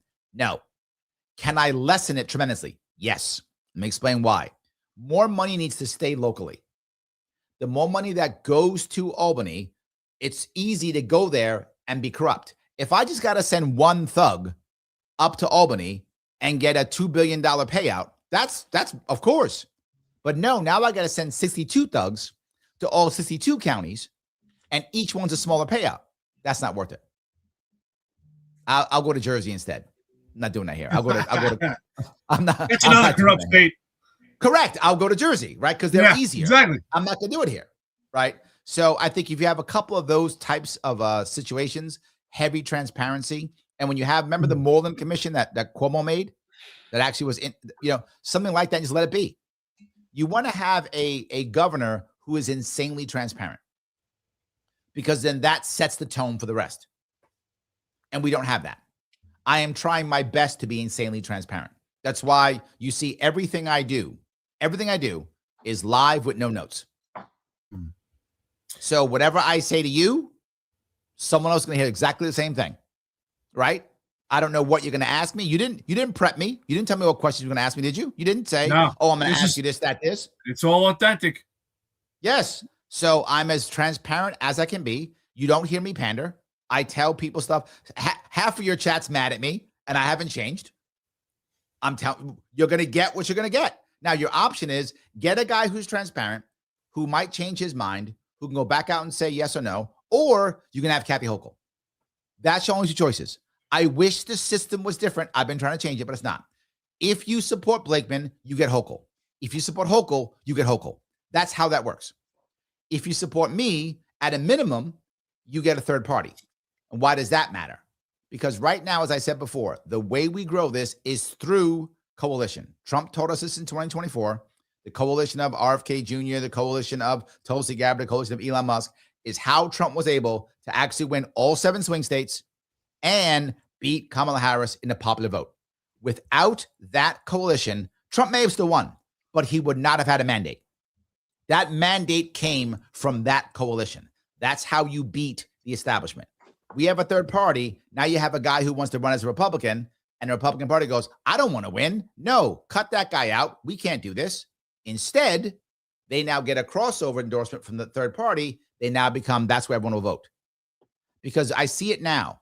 If you're a Democrat now in this state, you've been told that Republicans are evil and terrible and horrible for at least 20 years, if not 30 or 40. You're not going to vote for a Republican. If you're a Republican in this state, you're not going to vote for a Democrat. You've been told they're evil, whatever, same thing. You're not going to vote for that person. But when that person now has an independent party line, you'll vote there. How do I know that? People voted for me in 2018. I've done this before. That's how I know. Larry, most of our chat is law enforcement. So I think we kind of, I want to ask you, and this is really important to me, right? We talk about this often. What is your stance on qualified immunity? And when it comes to qualified immunity, do you think it should be protected? Do you think it should be eliminated? Do you think it should be reformed? Where do you stand with that? It has to be reformed because we have people who are just thinking X and Y. And what I also bothers me with qualified immunity is it isn't just law enforcement. It's judges.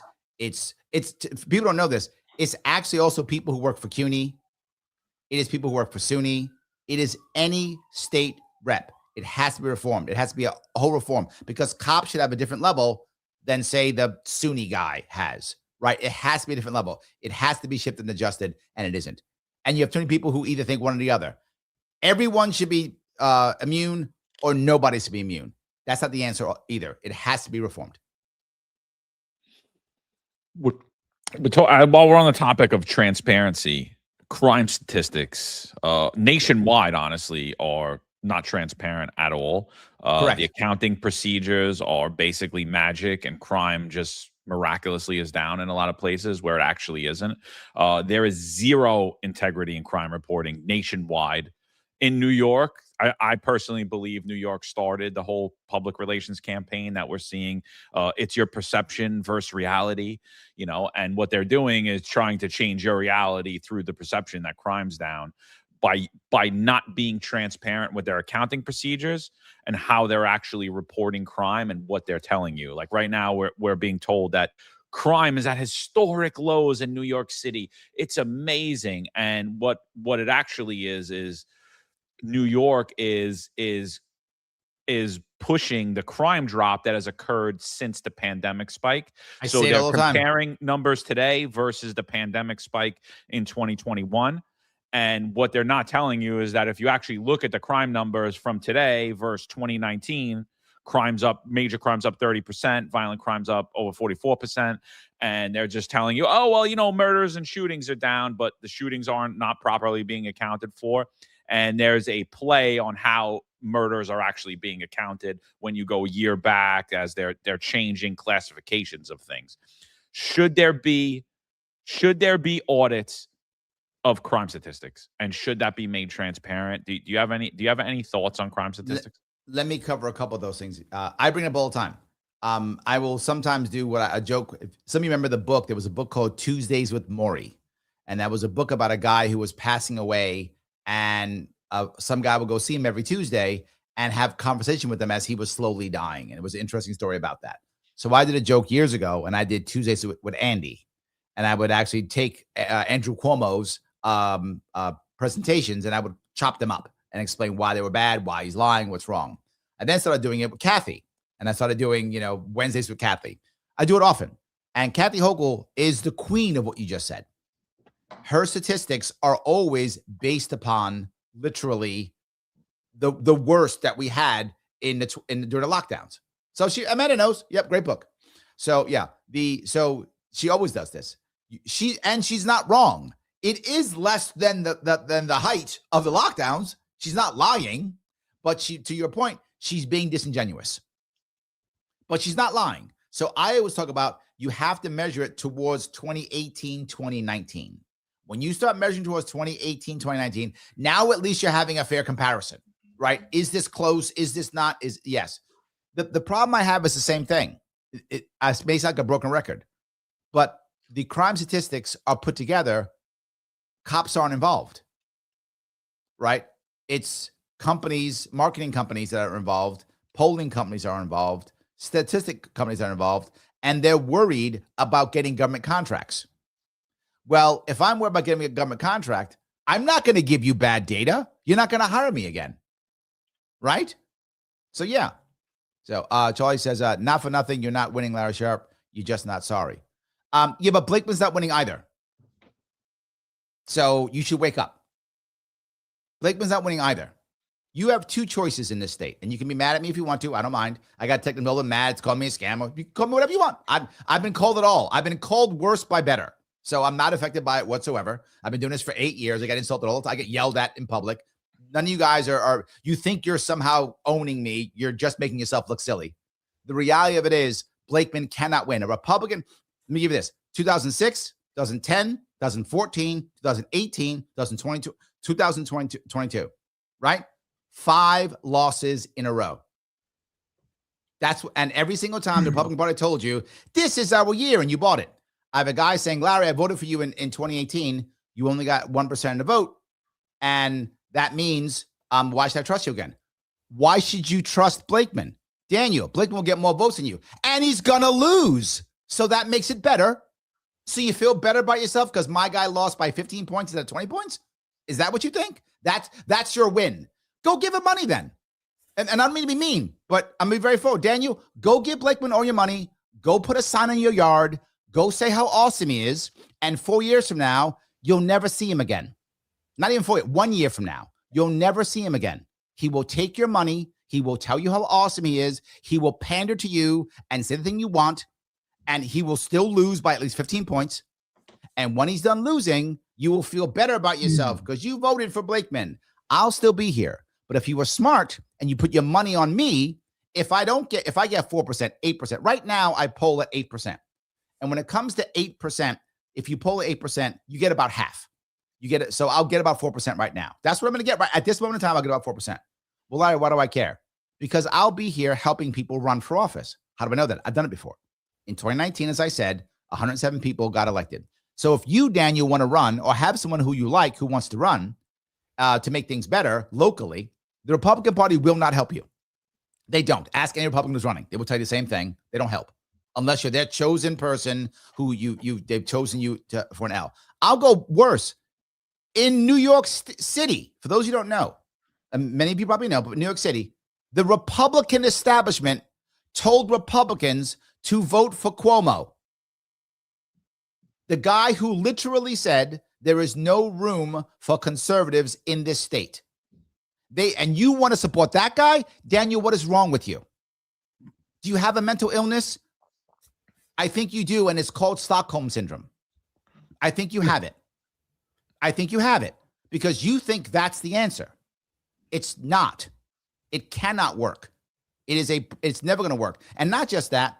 Then they blame Sliwa saying he was the spoiler. Like you're telling me, oh, I'm going to sure. No. Mamdani won by over 50%.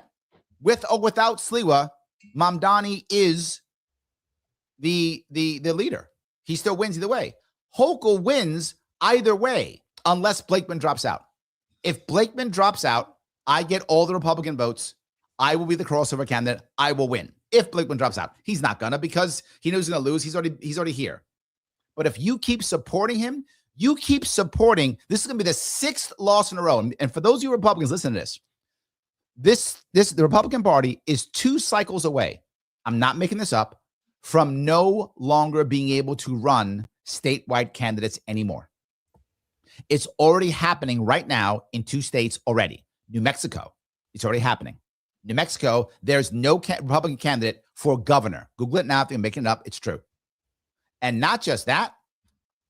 In Nebraska, it's so red, there's no Democratic candidate for Senate. We're becoming a one-party state. Yeah, we often talk about that. It's becoming a balkanized society. And yes. What's interesting, right? Here we are on this panel. We're talking about New York State. John left the state. I left the state. You left to North Carolina. You did come back. You didn't tell us your reasons, but what do you say to all the people that have left, that are in Florida, that are in North Carolina? What do you say to them? Larry Sharpe becomes governor. Why should they come back? How do you get these people back? What do you say to them? To be forward, I have said this before. I can't fix the state immediately. It's impossible. It's been broken for too long. I can stop the bleeding. So I will stop people from leaving in the first 4 years. After that, I hope I can get people to start coming back. That's the goal. The goal is in the next 4 years. Most people who live in New York actually would rather stay in New York. Most would. But the government's so bad, they leave. That's the reality. Make a better government, some will start coming back. They'll start coming back for family. They'll start coming back for businesses. They'll slowly start coming back. I just want to stop the bleeding. But here's the other part to remember. What is going to happen now, some of you may not know this. If you get a pension from New York State, about 40% of all the pensions in New York State go out of state. They go to Florida, Tennessee, Texas. They go someplace else, right? What is going to happen? If we don't fix our budget problems, and we're not going to, they're going to double, triple tax your pensions. That's going to happen. There's no way around it. They're going to say, come back, or we're going to tax your pensions at 40%, 30%, 50%. I'm not joking. They will do that. The judges won't stop them. Mamdani is already talking about 50% on estate tax. So those numbers aren't crazy. So if you don't live in New York State and you're getting a pension and we don't fix our issues, they are going to say, oh, if you come back to New York, you get regular income tax. If you leave New York, we're going to tax your pension before it leaves the state at 40%.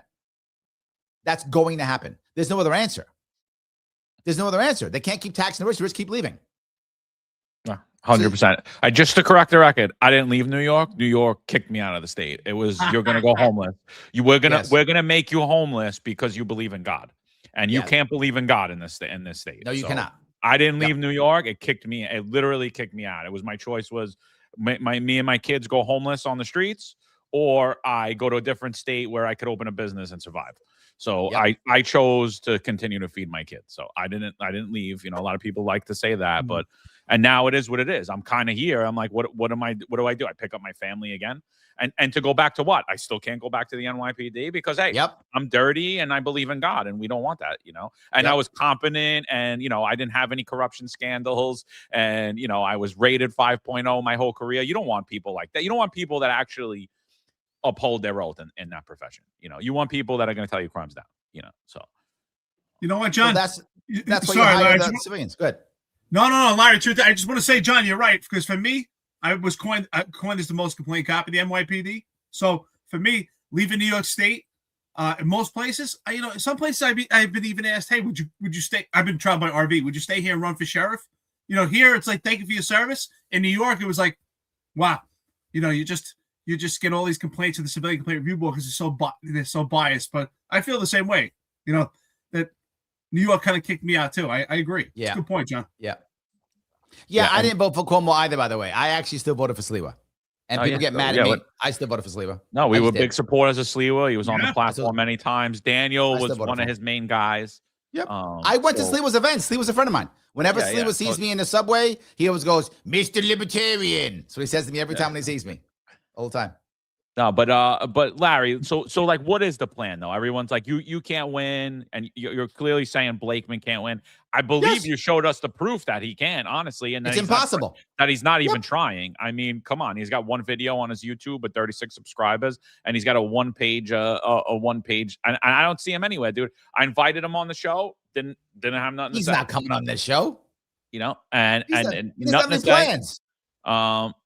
And you're right. What is his policies? We really don't know where he stands. So what is the path? Yes. What is the path? All he's going to do is pander to you and say how he backs the blue and backs the blue and backs. He's going to talk. He's not going to give you a plan. He's not going to tell you how to fix it. He's not going to he's going to yell and say he's going to repeal bail reform. No, he's not. I gave you an actual plan. I'm not going to pander. I gave you an actual plan. That's the issue. So, but what is my plan? I'm going to give you my plan. We are going to get an independent party coming up here. We're going to start doing signatures starting here April 14th. It'll be about 5 weeks. Once I get those signatures, I will then have a coalition party. That will be my party, the coalition party. That will be the party that I will run under. Now, with that, what does that mean? That means now you should support me. Why? Either one of three things is going to happen. Number one, a bunch of Republicans get smart, a bunch of independents get smart, and start supporting me. I see. Samantha knows. I'm right about the pensions. It's true. They start supporting me. If that happens, the Republican and conservative parties recognize, oh my God, there is no way we can win. We're going to come in third. Maybe we should get Larry Sharpe on our line after all. That's option one. That's hopeful. Don't know if it'll happen. Probably won't, but that's one option. I get on that line. Blakeman drops out. I'm the next governor of New York. That's a fact. You don't like that? I don't care. It's still true. And the reason is because I'm the crossover candidate. No one else is.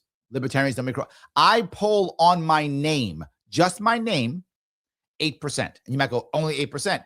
I'm some guy. I'm not the Republican nominee, the Democratic nominee. I'm not the governor of New York. I'm some guy, and I poll at 8%. So you give me a Republican line, there's a winnable race, right? That's number one. Number two. So, hold on. The amount of people that told me they voted Sliwa doesn't compute. Yeah, you might be right. But I openly supported Sliwa, so I went to his events. I openly supported him. So I'm glad you're not accusing me, at least. So yes. So that's piece number one. Piece number two. People support me the normal way. I pull 4 or 5%, whatever my number I'm going to pull is. That's what happens. The Republican loses by 15 or 20 points, which is what's going to happen now. He's going to lose by 15, 20 points. In every poll, everyone except for the ones who he buys, I'm not joking, except for the ones that his campaign buys, he is behind by 15 or 20 points. So he's going to lose by 15 points. And I know what he will tell you. You will hear this. No. Hochul's at her weakest. She is not. When Hochul beat Zeldin, and Zeldin ran a pretty good campaign. He ran a pretty good campaign. And when she beat Zeldin, she was at 36% approval. She's now at 48%. She is more popular than she's ever been. And she has a good team now. Did you see how she manipulated Mamdani and how she manipulated Delgado, how she manipulated everything? She's got a good team now. She isn't that great of a candidate at all. That's true. She even has the unions behind her. Bingo. She even got unions to say good things about her just recently. You saw that too. So did I. Yeah. To underestimate her is silly. And that's what Blakeman does. She's crazy. Terrible Mamdani. Mamdani's at 48% approval. And when it comes to Democrats, he's at 64%. And what I'm saying is I'm agreeing with you, but I understand my state. I know what the numbers are. right? I still meet people, and it blows my mind, but I meet people when I'm upstate, when I'm walking around, when I'm doing things, who actually say, yeah, I like Hochul. But it's true. Like, I can't believe it, but it exists, right? It exists. And that's the piece that I keep talking about, right? So if you vote for Blakeman, you are throwing your money, your time, your energy away. If you vote for me, you're at least building a third party, because in 2 cycles after 2028, New York State will not be able to, Republican Party will not be able to field a candidate. No one will do it. Well, how do I know that? Blakeman does it now. Why? He's over 70. It's the last hoorah. He'll take the L for the team. I think that's what Sliwa was doing too. Sliwa was like, I'll take the L for the team, right? But at one point, people don't do it anymore. Stefanik recognized she couldn't do it. Henry dropped out. He couldn't do it. You can't raise money. People aren't going to give to a losing cause. And now that the Democrats made sure that you don't get matching funds, Blakeman's not even going to raise a decent amount of money, right? Most of the money Blakeman has, you can check this if you want to. If you actually get Blakeman's money, most of it is he transferred from his other funds into him. He's not raising that much money. That's why he wanted matching funds. Why would you give? You don't even know who he is. If you don't know who I am, you don't know who Blakeman is, and you Google us both, I dominate him. It's not even close. Not even close. And in today's world, no coalition, and of course, no long form. I have both. Voter ID. Voter ID, believe it or not, the reason why voter ID isn't as popular as it is only because of communication. That's it. Of course, we should have voter ID. Obviously, we should have voter ID. When you talk to a lot of, they do. The problem is so many people. Hold on. Samantha says, maybe Larry, stop hanging around with so many liberals. The reverse is true. I should hang around more of them. No, I'm serious, because I know how they think. I know how they talk. I actually had Mamdani on my show. I interviewed him 3 years ago before he was even a player, because I knew he was a player back then. He was on here too. He was on here too. And we said he was going to win before, and everybody was laughing at us. Yes. Everybody was laughing at us. Yes, I know. So I would go the opposite. I would say I need to be talking to more of them, Samantha, because I have to understand them, because I have to turn them. I need them to vote for me.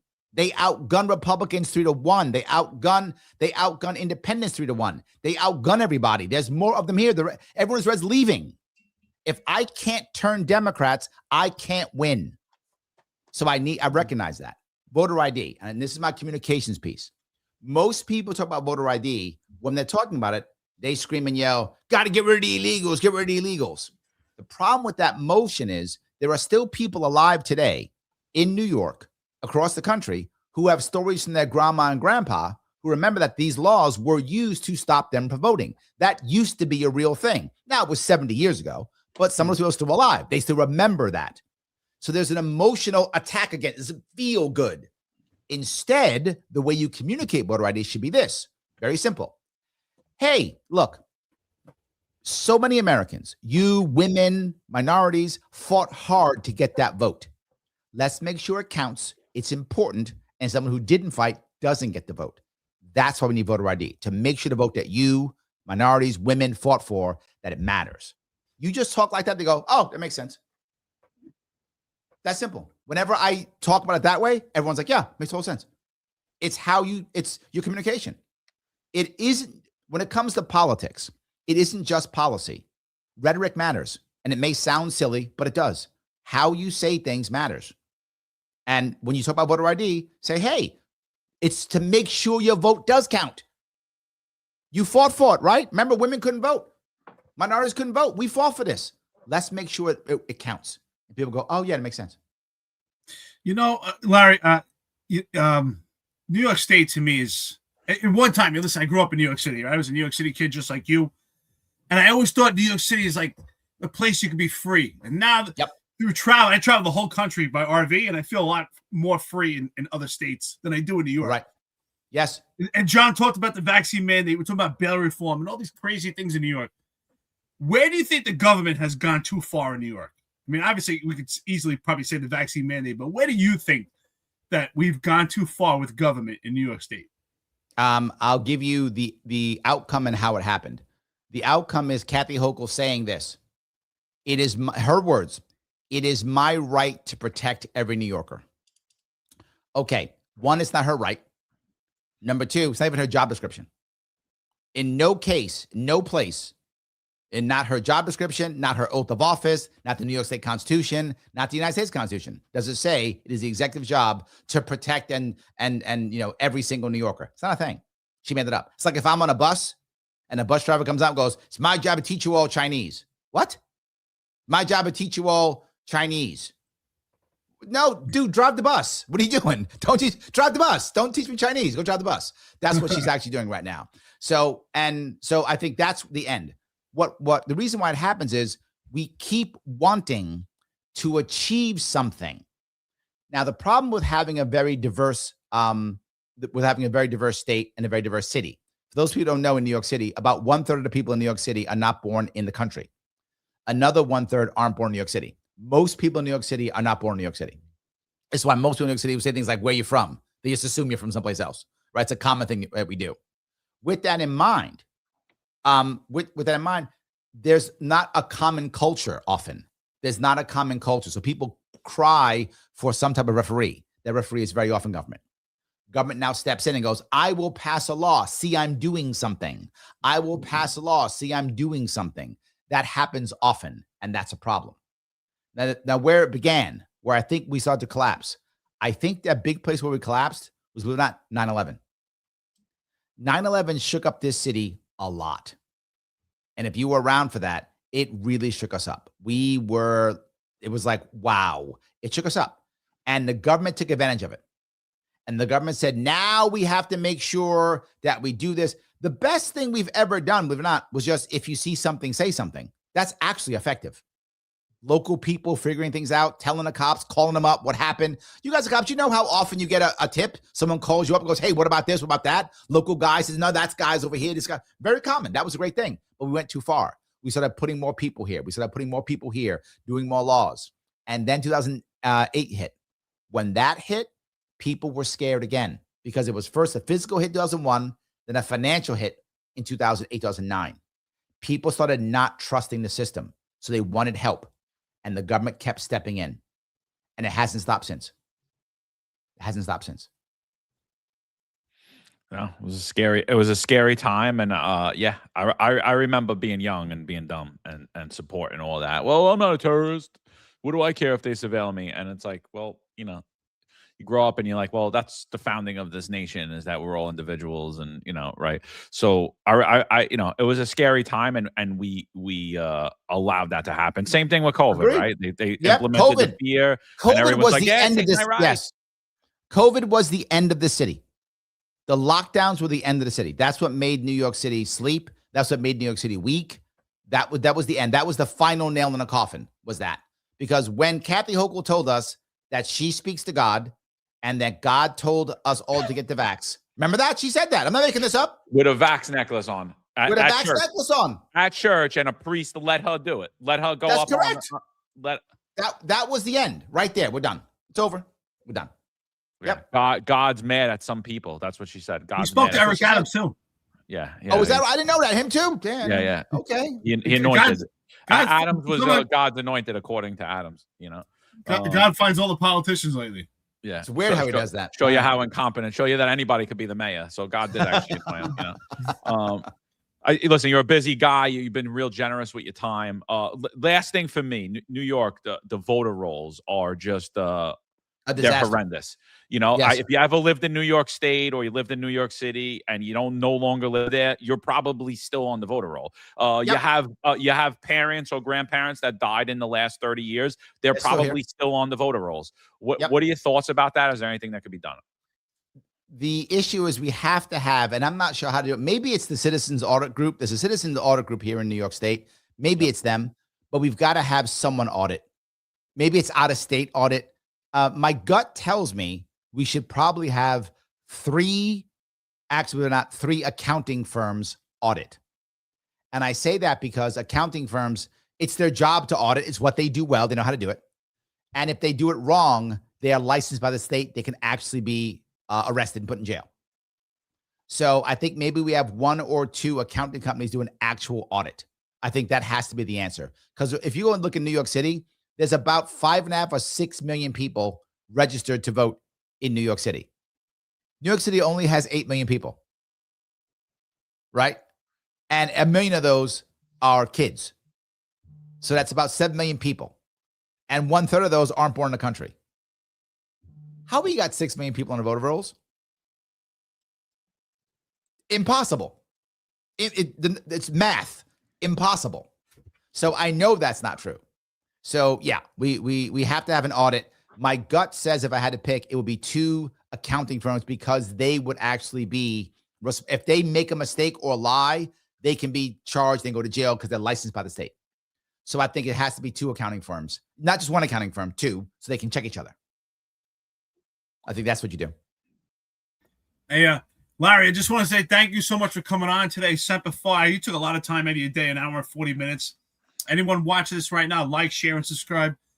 Check out Larry Sharpe, former Marine, life of service here. I love the fact that you're a straight talker and you're willing to answer questions. Thank you so much. I want to ask you, I always ask at the end, if you could tell us, besides running for a campaign, Marine Corps, and what does Larry Sharpe do for fun? Do you have any hobbies? What's some of your passions? I am boring in that I love to learn still, so do a lot of that. I actually enjoy campaigning and meeting people. I do enjoy that too, and that's why I do it still. I still like that a lot. I do enjoy that. Is he a WWE fan? That's a good question. For those who don't know, if you Google Larry Sharpe, I'm the most popular Larry Sharpe right now in the country. I'm very happy about that, but I wasn't always. The most popular Larry Sharpe was an old WWF, before it was WWE, wrestler named Pretty Boy Larry Sharpe. That's true. Pretty Boy Larry Sharpe wrestled in the 70s. I used to watch him. I loved him because he had my name. His actual name was Larry Wheel, not Larry Sharpe, was Larry Wheel. I don't know why he picked Larry Sharpe, but he passed away. He had started a training facility for wrestlers called the Monster Factory because he was making monsters. And then he actually, then after that, he actually passed in 2018. So after 2018, I became the most popular Larry Sharpe in the country. I do like that. I do like video games a little bit, but not that much. I spend most of my time learning, and I still like baseball. I grew up by Yankee Stadium, and luckily, when you run for governor, they often let me throw the first pitch out. Nice. And I'm in my 50s, and I can still throw a strike. Nice, Larry. Where can we find you? We know you got your own podcast, The Sharpe Way, or The Sharpe's Way. If it's you The could Sharpe plug Way. That. Yep. You can Google Larry Sharpe if you want to. I'm on all the things. LarrySharpe.com is my website. If you're in New York State, I need help. If you want to volunteer to get signatures. Also, love to make sure that people want to donate money. Oh, I want your money this year. I don't want your money other years. This year, I'm running. I want your money. So please give me donate if you possibly can. Hopefully, we'll try to get matching funds. We got denied, but hopefully we'll try it again, see if we can get it. We will keep going to the best of our ability. Frank knows Larry's Monster Factory. He remembers. Yes, it's true. Yeah, is that right? Larry Sharpe was Canadian from Hamilton. I didn't know that. That's interesting. I did not know that. Hamilton. That's a pretty rough spot. That's a steel town. There we go. Isn't Hamilton right across from Detroit? It's yep, in Ontario, Canada. Yep, right across. There we go. Yep, absolutely. Yep. Oh yeah. Well, listen, you heard it here today. Like, share, and subscribe. Larry Sharpe, outstanding, true New Yorker here, and fellow Marine. You left, you came back. I like. Listen, I actually didn't come. I didn't come back. I went to the visit. I never actually left. I just visited. You just visited. I visited. I stayed. So you're holding strong. You're staying out there. That's good. Listen, my mother still lives in New York. It's very important, right? New York politics are important to us all. We often hear John and myself, "Oh, you guys left the state. Why do you even care?" You just said it. Thank you so much. So anyone who's retired here, my pension is from New York State. And so is John's for the police pension fund, right? Yep. So it's very important to us. If you're retired right now and people say, "Oh, you shouldn't care," listen to what Larry said. Because if they have their way, our pensions are really at risk. So thank you very much for their contribution. Albany's been calling me this whole time. I wonder. It must be shaking some people up. Right, John? What are they saying now? Yeah. That's good. Funny stuff. So, all right. Yeah, Larry, it was a pleasure, dude. I really enjoyed the conversation, and please keep in touch, and I love to follow your journey. But I look, I think the thing where we lose a lot when it comes to politicians, and it was Ed Koch that said it. He said, if you agree with me all the time, seek a psychiatrist, right? We're Yes. never going to agree with politicians all the time on every issue, 100%. but who do you agree with the most? You know what I mean? And that's the thing. And what we're seeing is, there's a lot of the same insanity in New York and in New York City when it comes to election season. It's like, let's just keep doing the same thing over and over again and hope it works this time. And clearly it has not been working. And it's clearly as day, no one's even trying to make it work. They're not even in the system thinking that it's a viable path. We're just getting played. And so at some point, something else has to be done. So I was never like a huge fan of the third parties, but I see the benefit now because when the two-party system's not working and shutting the average working class person out and people that actually want to make change and people that would be good candidates out, then I got to sit there and say, yeah, it's time. It's definitely time. Absolutely, guys. Thanks for having me on. I appreciate it. Larry, thank you, brother. Larry, Semper Fi, brother. Thank you so much. Semper Fi. You got it. Later, brother. Oh, that was good. That was an interesting show, dude. An interesting conversation. I thoroughly enjoyed it. I tell you what, I had a great conversation. I had a great time. I thought, listen, whether you agree with him or not, I thought he's a straight talker. He was honest about his answers, and he was pretty authentic. And as he said, we never. I want our friends and listeners to know we never. This is the truth. We never prep our guests, especially politicians. All these questions just come right from the hip. John and myself never even discuss, hey, what questions we're going to ask. This is completely off the hip. John has no idea what I'm going to ask. I have no idea what John's going to ask. I'll say this. The only question I know for sure that John's going to ask is about the vaccine mandate. You all know that, right? That's 100%, right? But other than John, do you have any idea what I'm going to ask? No idea. I have no idea what you're going to ask, right? So it's not a conversation then, dude. And it's a script, then it's a script that, and I think, these shows aren't scripted, just put it that way, and even the shows that we do, unlike some other people out there, we don't script our shows and paint a narrative on it. It is what it is. Well, that's what I'm saying. There's no agenda here. There's no narrative. I have no idea what's on what John's. Listen, obviously, I know John well at this point, and John knows me well. I could get an idea of what's important to him, but these questions are not completely laid out. Ron Lay said Eric is going to ask about qualified immunity and CCRB. Yeah, you know that. Those are guaranteed, right? And I asked about qualified immunity, especially at the state level. That's extremely important. And I thought his answer was honest. I have to admit, I don't necessarily agree. I think he's kind of saying there should be a tiered system of qualified immunity, but at least it's being addressed, right? He was honest. I asked him if it should be reformed, eliminated, and he said it should be reformed. So that's an honest answer, and that's straight, authentic, right from the hip. And that's all you can ask for. But the question is this, and I still have this question, and I think we all know the reality. Could a third-party candidate actually ever win in New York State? And that's the scary part. I don't know, dude, but I'll tell you, like, I don't like a lot of the policy issues I didn't necessarily agree on, especially when it comes to COVID. Like, oh, what are we going to do? It's been 6 years, so there's things like that. But one thing I'll say is I totally agree on the fact that it appears to me that Blakeman is not looking to win. It appears to me that I've been saying for years now that the Republican Party runs candidates to lose in New York State and New York City. And that is exactly what is happening. So that fact I agree on. Like I am total agreement on that. And I think it's clear as day, it's clear as day what's happening, So they're not trying to win. It's just keeping the same system. And everyone's just like, hey, let's just keep doing it because I'm a Republican. It's like, all right, well, then I guess maybe we could put up a real radical candidate. Then we'll put up a real socialist candidate who runs for governor. Maybe they win the Democratic nominee, and then we'll get Kathy Hochul to run as an independent. And then we'll just get the Republican establishment to tell you to vote for Kathy Hochul. And then you guys will all do it because she's better than the socialist or she's better than the jihadist. Because that was the biggest slap in the face, I think. And if that didn't wake people up, nothing's gonna.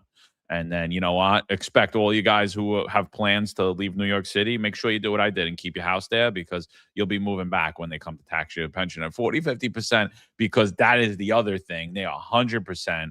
There's going to be pension reform, 1,000%, because they're going to raid those funds, 1,000%. You were spot on. That's why anyone who's left New York State, if you're not paying attention and you say, well, you should just go enjoy your life and forget about New York State, your pension is at some crazy risk, and you have to start having these honest conversations about it. And one thing I loved, the best thing he said, and I asked him, where has New York gone too far, right? Where has New York government gone too far? And obviously the vaccine mandate would probably be the most quintessential pinnacle moment we could talk about. And he said it right there. Kathy Hochul said, I have a duty to protect you. And he said, no, you don't, right? And that's the whole point we're talking about. Like, you don't have a duty to protect someone as a politician. If I don't want to have a vaccine, if John doesn't, that's your choice. If you want to go out and have unprotected sex, is someone going to tell you, no, you have to wear a condom? No, you decide on how your life should be. The government should not be in your house or in your bedroom, or in the government should not be with you and your doctor. So, and this is where I think the government lost their place. And I asked him where government went too far, and I thought he answered it brilliantly. That was spot on. Well, I think, it's like it's the Barack Obama ideology. What he said is, he said one time he was being interviewed. I watched the interview, and he said the Constitution only tells the government what it can't do to its people, but it doesn't tell what the government must do for its people.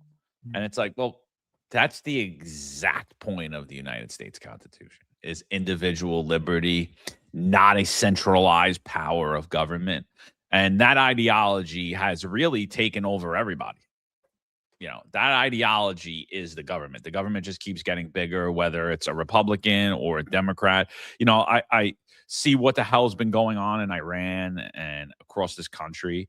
And honestly, I got to say, everything that Trump said he was going to do, I haven't seen any of it. My life hasn't improved at all. The future for my kids hasn't improved at all. And I keep really thinking, like, what would have been the difference if Kamala Harris was there? We would have had a different media spin on what's happening. You would have had different social media handles pushing out different information. Like, what would have happened should he not have won? And, I think, I don't know what's going on. I'm glad there's a ceasefire, but it appears that we got our ass kicked. And now we're going to give Iran everything that we didn't want to give them. And I don't think this is 16th digest at all. And I think people need to wake up and get involved in what the hell is happening, and it's sad to say, it's really sad to say. So apparently we got a 10-point plan that we're working out with Iran, and it looks like it's beneficial solely to Iran. And I'm like, what the hell was that? That wasn't even checkers, dude. That was a terrible game of tic-tac-toe. Like, what is going on, man? I have no idea. I don't know. And unfortunately, we lost our soldiers. Thankfully, we got the pilots back. We could celebrate that. I don't know, man. I don't know what's going on with politics. I really don't. I don't know what's going on nationally. All I gotta say is this: I was in LA yesterday. Now my truck is diesel. It was $8.09 a gallon. I had to take a picture. I took a picture at the sign. I can't believe $8.09 a gallon for diesel. This is where we're at in this country right now. It's insane. I mean, everywhere it's expensive right now, but obviously California is always the worst when it comes to gas. It's just it's impossible at this point. So what is that? That affects everything. And you're right. I often ask the same thing. We used to joke around, right? White guys for Harris. We didn't want to be those white guys for Harris, but would it be any different? I mean, she talked about price gouging. Would it be any different? I don't know. It's almost like on autopilot at this point. It's scary. Yeah, well, gas is almost $5 here too. It's make gas $5 again. Doesn't matter. Vote Republican or Democrat. Yes, $5. What's interesting? Like, we know about the issues and we discuss it often, but I just love to have conversations. I ask some people just the most simplest question: why are we at war with Iran? And no one can answer it. No one really knows. Most people just say Israel. The biggest thing that bothers me is like I've been doing a lot of work around the house, and I've been listening to these X Spaces while I'm doing it. And the biggest thing that bothers me is the amount of young people that are pushing for the war. And I'm like, I'm so confused why you're on an X Space and why you haven't signed up at your local recruiter. Because if you're all in on that war and you're of age, why do you feel that you're above having to get your ass on that plane and do that? Like, I don't understand. If there was a war that I was like, we need to do this, we need to go that. Like I said, I'm 45. I'll sign up right now.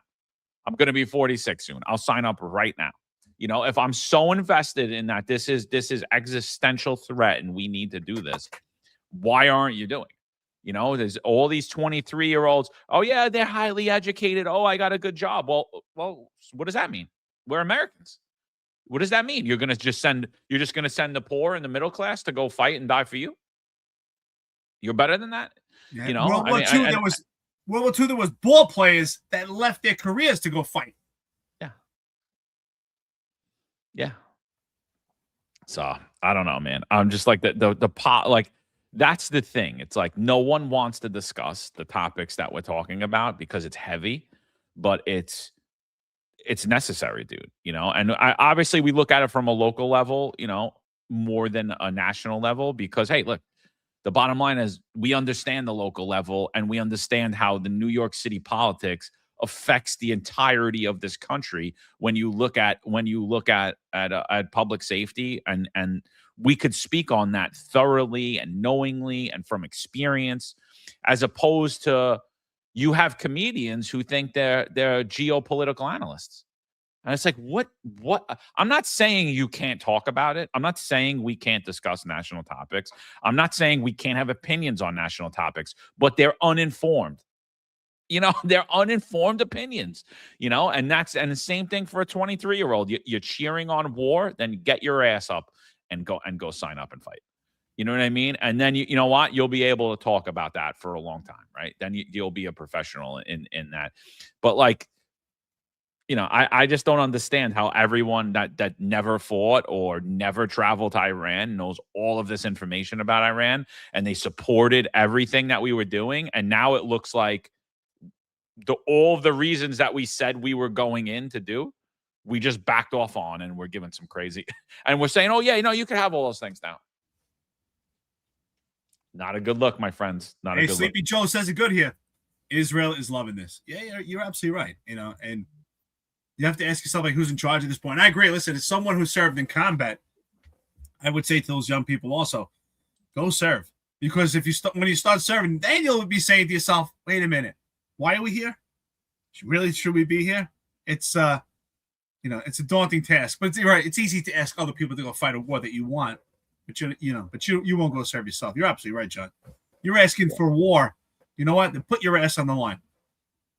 Yeah, and I, you know, I'll just gonna push on the Israel loves this thing. I don't think that they do. I think that they overplayed their plan, and I think we got played as a result of it. Well, and that's a good way to put it. I think we really got sobered in the last few days. I really do. If we're gonna give Iran all of the things that we didn't want to give them for them to open up the strait, and all of the things we supposedly went and fought for, what does that tell you? That tells you we're not playing 16D chess here. We're not even playing fucking 1D chess here. You know, sorry to say it. I don't even know what that is, by the way. People always talk about this 4D, 6D chess, and Trump is playing this, and Trump is like this mastermind. Like, what are you talking about here? I'm not saying he's an idiot, but we're talking about being a mastermind. Listen, I voted for him. You voted for him. And I think we're being honest because we're critical of a lot of decisions he makes. Has he done some good? Yes, but there's a lot of stuff I'm really disappointed with. And I'm disappointed with this war also. And like I said, I asked people just to have a simple question. Why are we there? Because, you know, people are like, oh, yeah, it's good. You know, Guru. Okay, why are we there? They don't know. Yeah. Mike Marino says, I believe it was necessary to go. I mean, I just haven't gotten any proof that it was necessary to go. I've been told since I'm 6 years old that Iran is a week away from getting nuclear capabilities by Israel. They've been saying that literally since as early as I could remember. Yeah. As early as I could remember, we've been saying that. And now they're saying, well, Turkey's the next threat. Turkey's the new Iran. And I'm like, I don't know, man. I don't know if it was necessary to go. We go ahead with this plan. It doesn't look like it was necessary, and it looks like we actually weakened our state and grew their power. So if what's happening occurs, and this goes through, and the ceasefire goes through, and we give Iran all the things that we said we didn't want them to have, then I'm saying it absolutely wasn't necessary to go. And not only was it not necessary to go, but we strengthened Iran's capabilities. And it shows that like we're really losing our state in the world. And it's because of incompetent, inexperienced people that we keep electing, because we keep letting the system dictate who's going to be in charge, right? There's probably great people across this country that could be the president of the United States, do a great job. There's probably great people that could be the mayor in New York City right now, but they're never going to get the chance to because the system's rigged. You're right, brother. Excuse me. And you're spot on, because if you look at the 10-point plan, you say to yourself, well, man, it appears it's having the adverse effect. I agree. We've actually dived in and we're actually made the Iran's capabilities much stronger. We have to ask, well, who benefits? And if Israel benefits, and so how? And these are simple questions, but I don't think people can answer at this point. And you're right, John. Since we grew up, all we heard is that Iran is the biggest threat. Iran is the biggest threat. And then so at this point, I think if it is a chess game, I think we failed, because our pieces are not moving the proper places. It just doesn't make any sense at this point. And if this is strengthening other regions, well, then what's the benefit? Yeah, Can't answer it. I don't know. I don't know how it benefited my life or my children's life to go in and then give hundreds of, not if not billions of dollars to Iran. I don't understand it. I don't. I think Hunter nailed it. If anything, North Korea was the biggest threat. That's a different conversation. But here we are. So, New York City, John, do you think Iran posed a threat to the U.S. or our men stationed overseas? They did kill many fellow Marines in the past. Did we need to wait for them to strike first? Again, we had to go in. Well, then here's the thing. I mean, that's true for many nations in this country, many nations across the globe, including our strongest ally, where they pose a threat to us, and they pose a threat to our armed forces across the globe. So that's true for absolutely everyone. So are we going in? Are we starting World War III and going to war with literally every country? Like, I don't know that Iran posed more threat than anybody else has. I really don't. Yeah, we are. Not only that, I think we're at the weakest point we've ever been at in history. And I often have conversations with people about this, and they tell me, today's day they fight these wars with drones and this and that. I said, well, eventually, you might be right. There's the start of combat in a region. It does start with selected targets, starts with drones, it starts with technology, but eventually, boots have to go on the ground. And we have a generation right now, and most of our generation doesn't even qualify for the military. We're at the lowest levels of testosterone, and most of these kids just don't qualify, or do they have any urge to be in the military? So it's really upside down. And I don't care how much technology you have. Eventually, the boots have to get on the ground. We can't just keep, hitting targets. Eventually, the boots have to get in the ground. You have to have informants. You have to have people working for the military. The only way to actually get real intelligence is boots on the ground. Well, what was the number of like males that are military age that are actually capable of entering the military? It was like staggering. It was like only like, I forget why. I don't quote me, but it was something ginormous of the people that can't. Military aged men, meaning you're 18 to whatever, 40 something years old, and which we just raised it, I believe, to 42. That only like 60% of them were actually capable, as opposed to years past where it was like overwhelming numbers, like 90 something percent were able to actually serve in the military. And then you have to start asking, is it our food supply? Is it what we're putting in our bodies medically?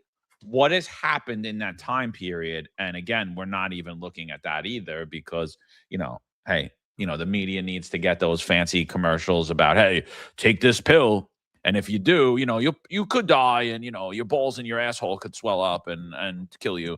But if you and it's like, wait, why'd they put that commercial there with all those horrible side effects? It's like, oh, because I have to tell you that the horrible side effects, which is good, but no one's actually watching that commercial and calling the doctor and go, hey, yeah, I need that.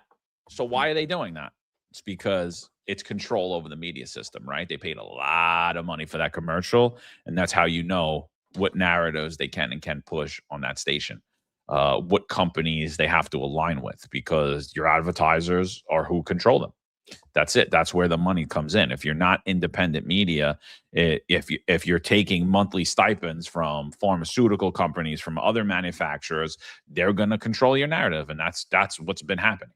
And for that statistic alone, where it's like there's a significant amount of males that we have that can serve in the military but aren't capable of serving in the military, either physically or mentally. There's a big problem in this country, and nothing's being done to address it.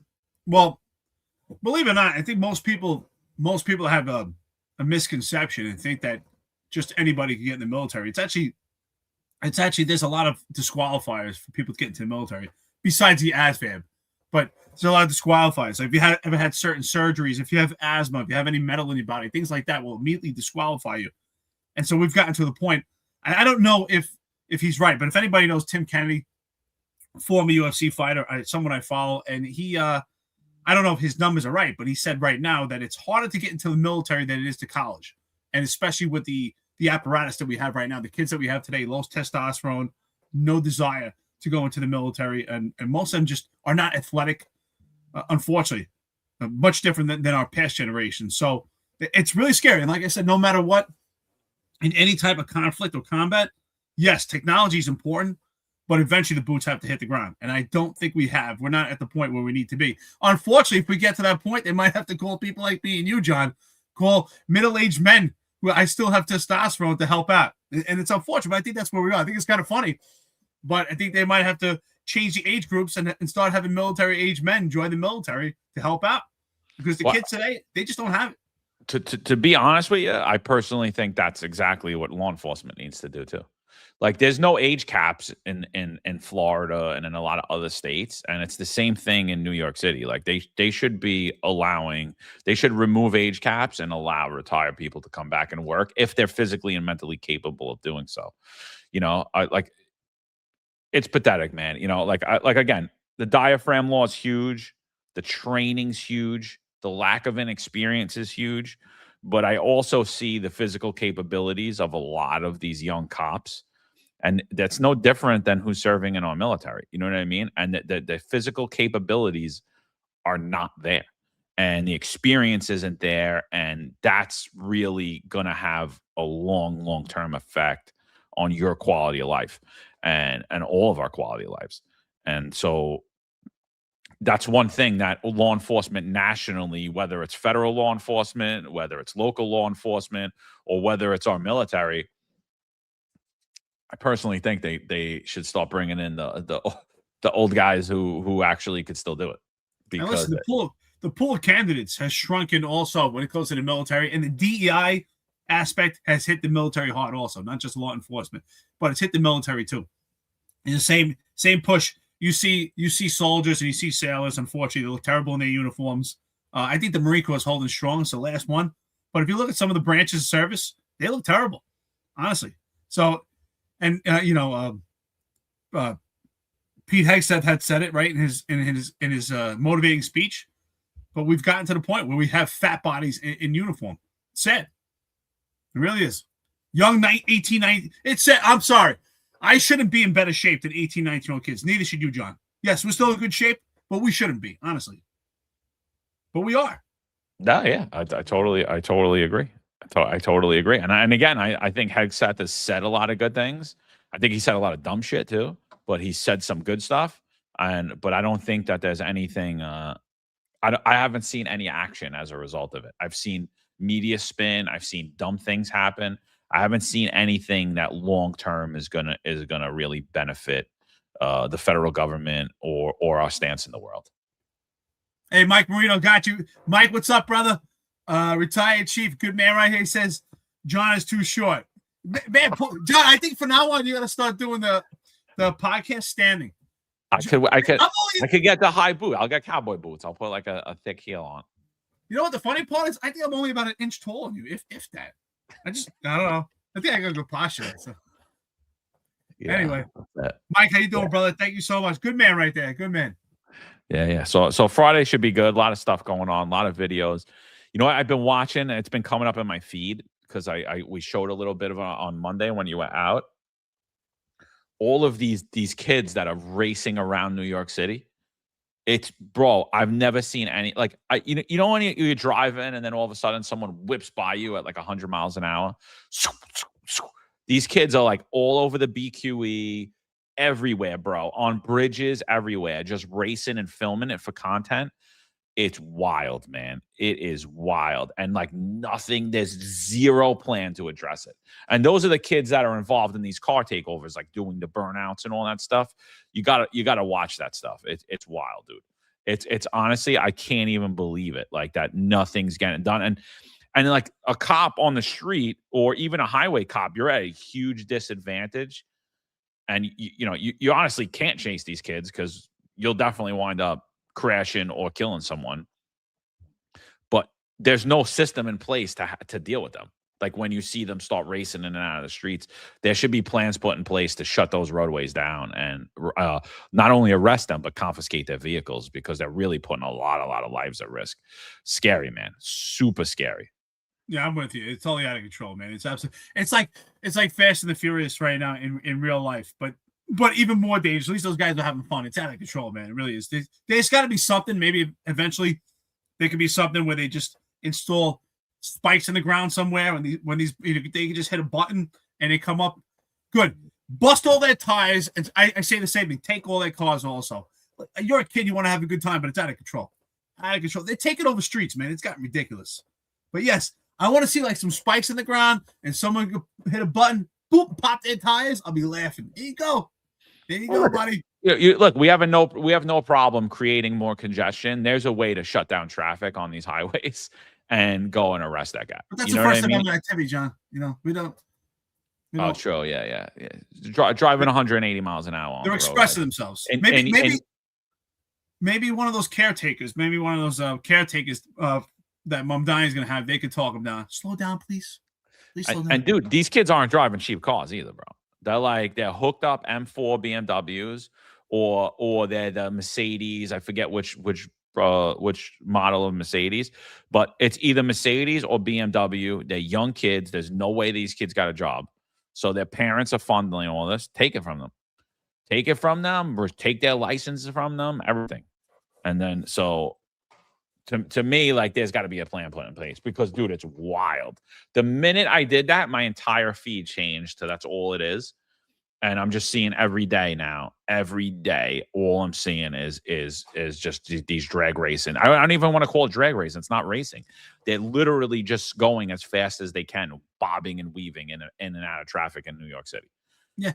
Well, you know what's funny about that? How come when Kaz Daughtry was promoted by Rocket Fuel and he said we have a duty to save these kids when they were riding the trains? But what about these kids that are running around in cars?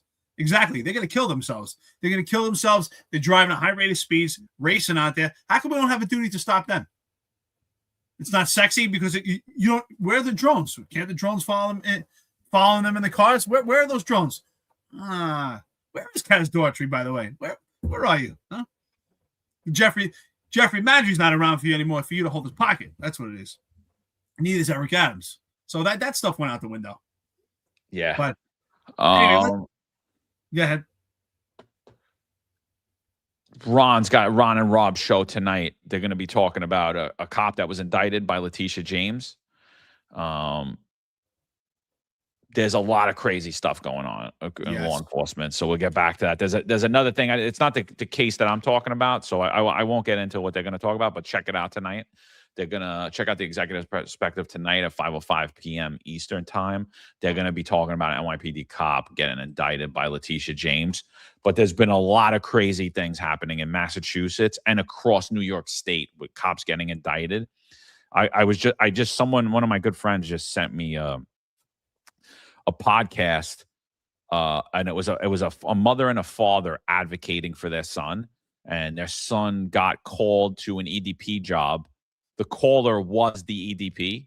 The caller states he has a gun. When they arrived at the scene, the caller took a fake gun that you couldn't tell it was fake. It was a replica 45, put it to the cop's partner's head. The cop opened fire on him. Cop worked for 2 years after. He was promoted to corporal. Next thing you know, DA changes, and or attorney general changes. It was like in a small town upstate New York. They indict the cop, goes to jail, and he's fighting the case now. He's suspended without pay. Crazy. So for 2 years, this guy works after the shooting. It was all deemed a good shooting. The AG at the time said it was a good shooting. Everybody said it was fine. It changes, and boom, they go and indict the cop. So there's like so much crazy stuff that like I just don't think the guys and girls on the street are prepared and know about it. And I think that's what this whole entire network is trying to do, is just kind of, we talk about the past. Yeah, we talk about the politics, but more importantly, I think we really have to start focusing on highlighting these cases so that the public understands what's happening as a result of the politics, because this is what ultimately is affecting people's quality of life and is the reason why law enforcement, unlike what Jessica Tisch said, is actually a profession in decline. It is. Oh, absolutely.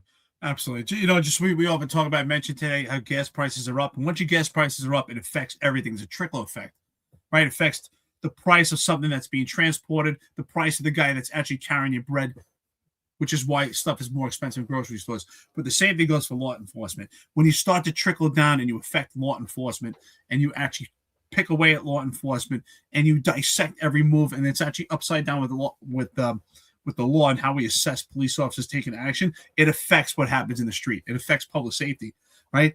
And these small incidents, if it's just in New York City, if it's in Detroit, eventually it spreads to the entire country, and everyone's at risk. Absolutely. So, Samantha Giaccone, absolutely. Talk about the NYPD. It's really sad at this point. It's the upside down world. It just doesn't make any sense, and that's why it was really refreshing to speak to someone like Larry. Whether he wins or not, you like him or not, that was a real conversation. It was a real conversation with a real person. Yeah. And Joe Roscoe's right. I'm sorry. I said it was an upstate New York cop. It was I'm lying. It was New Jersey, right? It was a New Jersey cop. Right. The parents were on the Anti-Hero podcast, but that wasn't the podcast that I heard them on. It was a different one. But the mother did mention that she was on the Anti-Hero podcast. But just these crazy stories nationally, we've got to start paying more focus on. So, yeah, that's it. So make sure you check out the Executive Perspective tonight, 5:05 p.m. Eastern time. They'll get into that. And if you didn't check out the 10-4 Tavern yesterday, Ron filled in for Tom. So Ron Layson was on there. He was with P. Forcelli. They had a undercover DEA agent on there. ATF agent. ATF agent. Yep. I mean, I could have listened to that guy for that guy had me hooked, man. They weren't even really asking him questions, and that's how you know it was good. But his stories were wild, and they didn't get into half of them. Guy wrote like 2 books. Supposedly he's in deals right now to get a streaming series going on television. So real interesting dude. That was a great show last night. And anybody that shows up to a podcast wearing a wife beater, they're aces in my book. It's man after my own heart. So I was, you know what, John? I was figuring that you might have a man crush for him. I'm not kidding. I was watching. I was like, John's gonna have a man crush for him. These are my people here. I was like, this guy's my people. I tell you what, man. His name is Lou Veloz. That guy was undercover ATF agent. He had me hooked too, because one, I thought he was super humble, and the way he told the stories, I said, man, there's a lot more. The guy's smart. He gave just enough information. Didn't give away details of the ATF. And what he said was really nice. He said when they go into cities, they support local law enforcement. He gave credit to everyone. He said the local law enforcement guys, you know what, they know what they're doing. That guy was super humble. I thought the pics were cool. The pics of him and his buddies and him talking about the stories that correlate with those pictures. Super cool guy, man. I thought he was super humble. I'm sure he was probably an outstanding undercover.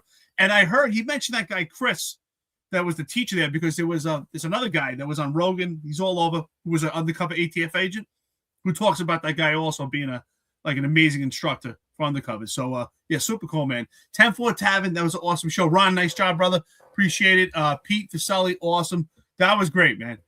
Good stuff. Yeah. And Ron says, we aren't defending the cop's prosecution, but highlighting the fact the AG took over the case just because he was a cop.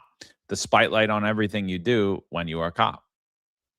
You know, and that's the thing, right? You're a celebrity, whether you know it or not. You know, the minute you put on that badge, that's it. You mess up, you're front cover of the paper. You do something good, you'll be on like page 30. You know, in like a small print, like maybe if you're lucky. That's it. Listen, you put on that badge. The only things that happen is you get better looking, and but you really don't get much more money. So, you know. Hopefully, you pack on some muscle, though. You know. Yeah, you gotta pack. Yeah. I knew, John. I knew it, man. I was watching. I said, John's gonna love this guy. He's got a wife beater on. He's gonna have a man crush. Someone's putting here Brokeback Mountain. What's that? Yeah, you got to have some balls to wear a wife beater on a podcast, right? Oh yeah, but that was good. And you know, it's like one of those things too, because like we talk about like patrol level style policing. We talk a lot about investigative style policing, but like undercover is something we really don't touch on, and it really is crazy, man. Those guys are different. Yeah, they're law enforcement 100%, but there's something like I just can never picture myself doing it. Like, you know what I mean? I wouldn't be able to play that role. Like those, they're different, man. That is a really different aspect of law enforcement. So it was interesting to hear, and I think he represented undercovers real well. Like, I think it's got to be super difficult to be an undercover to where eventually, you know that you're going to arrest these guys, right? Because you have to survive, right? If you're doing a long-term investigation for a year or two, I'm sure you have to kind of become friends with the people in a weird way. They're not really your friends, right? But during that time, the role that you're playing, they do become your friend, right? So it's really tough. So, shout out to the undercovers that do that kind of work. It's really impressive. It really is. Oh yeah, that was a great show. So yeah, and then obviously Mondani has just put out his racial equity plan, along with his I don't even know, like his making the city more affordability plan. So we'll definitely touch on that a little. Like that's we put it out last night, like an audio read from the Barack Obama, the AI voice. I know a lot of you guys were tuning in on that, so. I just think it's important to have it historically, because it really shows that we're really going away from equal opportunity in this country, and a lot of what they said there really needs to be honed in on it. So I think that's something 100%. I know on my own personal social media, I'm going to be probably talking about that for like a year, because there was so much there that they put out there that I'm like I'm literally overwhelmed about where to even start to do videos on it. Because the whole thing just goes against the entire founding of this nation and the entire that all men are created equal. You know, it's wild, man. You know, like basically what they're saying is there's one part of his press conference where one of the women that he has in looking at racial equity, she highlights the fact that, you know, whites in New York City, 44% are under the poverty line, right? And 44% are under the poverty line. But then she goes into, well, but 66 in the black community are under the poverty line, and 72 of the Asians. And don't quote me on these numbers, but they're pretty similar to what I'm saying. You know, in the 70s, that Asian and Pacific Islanders are there, right? Are under the poverty line, like over 70% of them. So I'm like, so you're clearly outlining that there's an affordability issue in New York City. You're clearly outlining that everybody is suffering. But your plan to do that, your plan to correct it, is to push certain groups ahead and discriminate against whites. That's your plan. That's the plan they outline, is that they are going to clearly discriminate against whites. I put a post out yesterday, got a lot of backlash because of it, and I expected it, and I'm glad I did, because I know that's when it starts a conversation. But if your goal was truly equity, If your true goal was equity, when you looked at the Department of Corrections, the New York City Department of Corrections, and you see that it's 86% black and that all of the leadership is black, when blacks in New York City only make about 30% of New York City or 23% of New York City, whatever that is, then you would seek to hire more whites and Asians and everyone else, right? And everyone's like, well, white people aren't lining up to take that job. And it's like, well, black people weren't lining up to take the fire department test. That didn't stop us from spending millions of dollars recruiting in only minority neighborhoods. Why does equity only go one way? Why does equity only matter for people of color? Why when the equity is only not equitable in people of color and ranks, does it matter? And that's when we spend money, and that's when we go against equal opportunity law and start to put in these racist policies. Why don't we do it when there's a huge overrepresentation of people of color? And the hypocrisy of it, in my opinion, and where you could see it fail clear on its face, this entire equity plan, is if you just take everything they're saying in that equity plan and place it on top of the Department of Corrections. How come you're not doing it there? And when and the Department of Corrections is named in that entire plan, in that entire equity plan, but there's nothing about hiring in there. There's nothing about promoting in there. They're only talking about equity for the prisoners, not the guards, not the staffing. And it's like, wait a minute, you have huge inequity here in your racial demographics. Why are you concerned in every other agency and you're not concerned in the department? And then it really shows you that the equity they're talking about are only for certain groups. So the whole entire plan is racist and illegal. And again, I thought Trump ended all this shit. I thought federally this was all going to be illegal. And yet I'm pretty sure you'll see Mondani in the White House in a couple of days. They'll be shaking hands. And hey, maybe a new hotel will get built. Well, I think Spot, I think you just laid it out. We talk about it often. It's not just, it's at the highest levels, but it's also, we've seen it in the NYPD, where how do we make a more diverse police department? By discriminating against others. And that's the reality, right? To make something more diverse, and that's the whole problem I have with DEI also, is to actually increase diversity, you have to discriminate against another group. Whether it's someone white, whether it's against males, whether it's straight males, there's always some form of discrimination. So listen, 2 hours and almost 30 minutes into it, I want everyone to like, share, and subscribe. Thank you to our friends and listeners. And I think, John, in support of your new man crush, I think we should do a wife beater day. Maybe one day we'll all wear wife beaters while we're doing the podcast. I think that'd be a funny moment. So Marlon, get ready, Marlon. Get your wife beater. One of these days we'll do a round table and we'll have them ready. I'm gonna do about 100 push-ups before just to get swelled up. I'm down. If I gotta wear a wife beater, I don't want a wife beater. I'm a little too fat right now to wear a wife beater. I started running again. I never wear tank tops.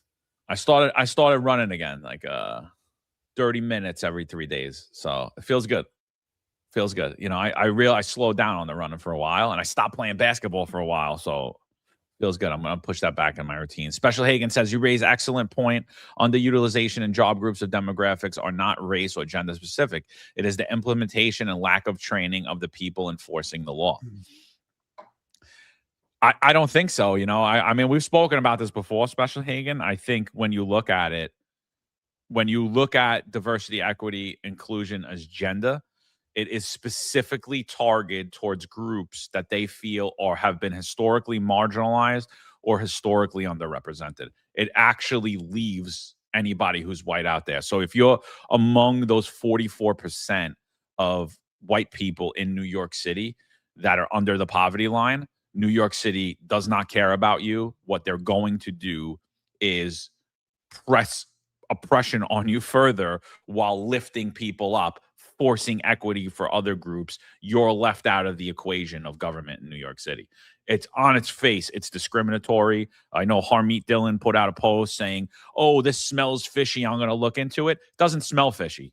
Doesn't look fishy. It's illegal. It violates equal opportunity law. It violates the 14th Amendment, equal protection law. There is so much there that it's like on its face, Republicans should be screaming, but they're not. They're not saying anything because, hey, Mondani's a good guy, went to the White House a few times.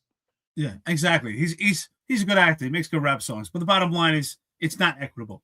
right? Equity is supposed to be something that's fair, and it's supposed to be equal distribution, and it's not. And if anyone says there is equal distribution, then you're lying to yourself, and you're not admitting. So in order to actually make something more diverse, you're actually creating your own. We're creating discrimination, and any form of discrimination is not reverse. I don't believe in reverse racism or reverse discrimination. Discrimination is as simple as that. It's either fair or it's not. So yeah. And Juju, I don't skip leg day, bro. Just so you know, I got the old man. Shrug ball, like the old man. What is it? Deadlift ball now. I don't do regular deadlifts anymore. I use the old man ball. I heard Juju likes to do squats over his bicycle, but he removes the seat. What's that about? Yeah. He likes he takes it on bumpy roads. He likes, be careful, Juju. You know when they rip the pavement up, Eric, and yeah, exactly for a few days before they pave it, and it's like that's the way he likes to ride his bike with no seat. Yeah, Juju, be careful because if you ride a bicycle too much, you could become impotent. You know, so be careful there. Oh, I don't know if you like women, but anyway. So anyway, we'll get into it more on Friday, and we'll bring you some other videos that recently surfaced. NYPD will break them down. So, all right, peoples, check out tonight. Join us tonight, 5:05 p.m. That's right. Wear your wife beaters. Find us Unfiltered. Thank you. All right, we're good. Yeah. All right. There's a handful of retired officers that don't live in the state that have a lot to say about the dream team, as I like to call it. All of a sudden, they retire and have a master plan on how to fight crime, but nothing to contribute when they were here. They want to come back and be part of the dream team. What can I say?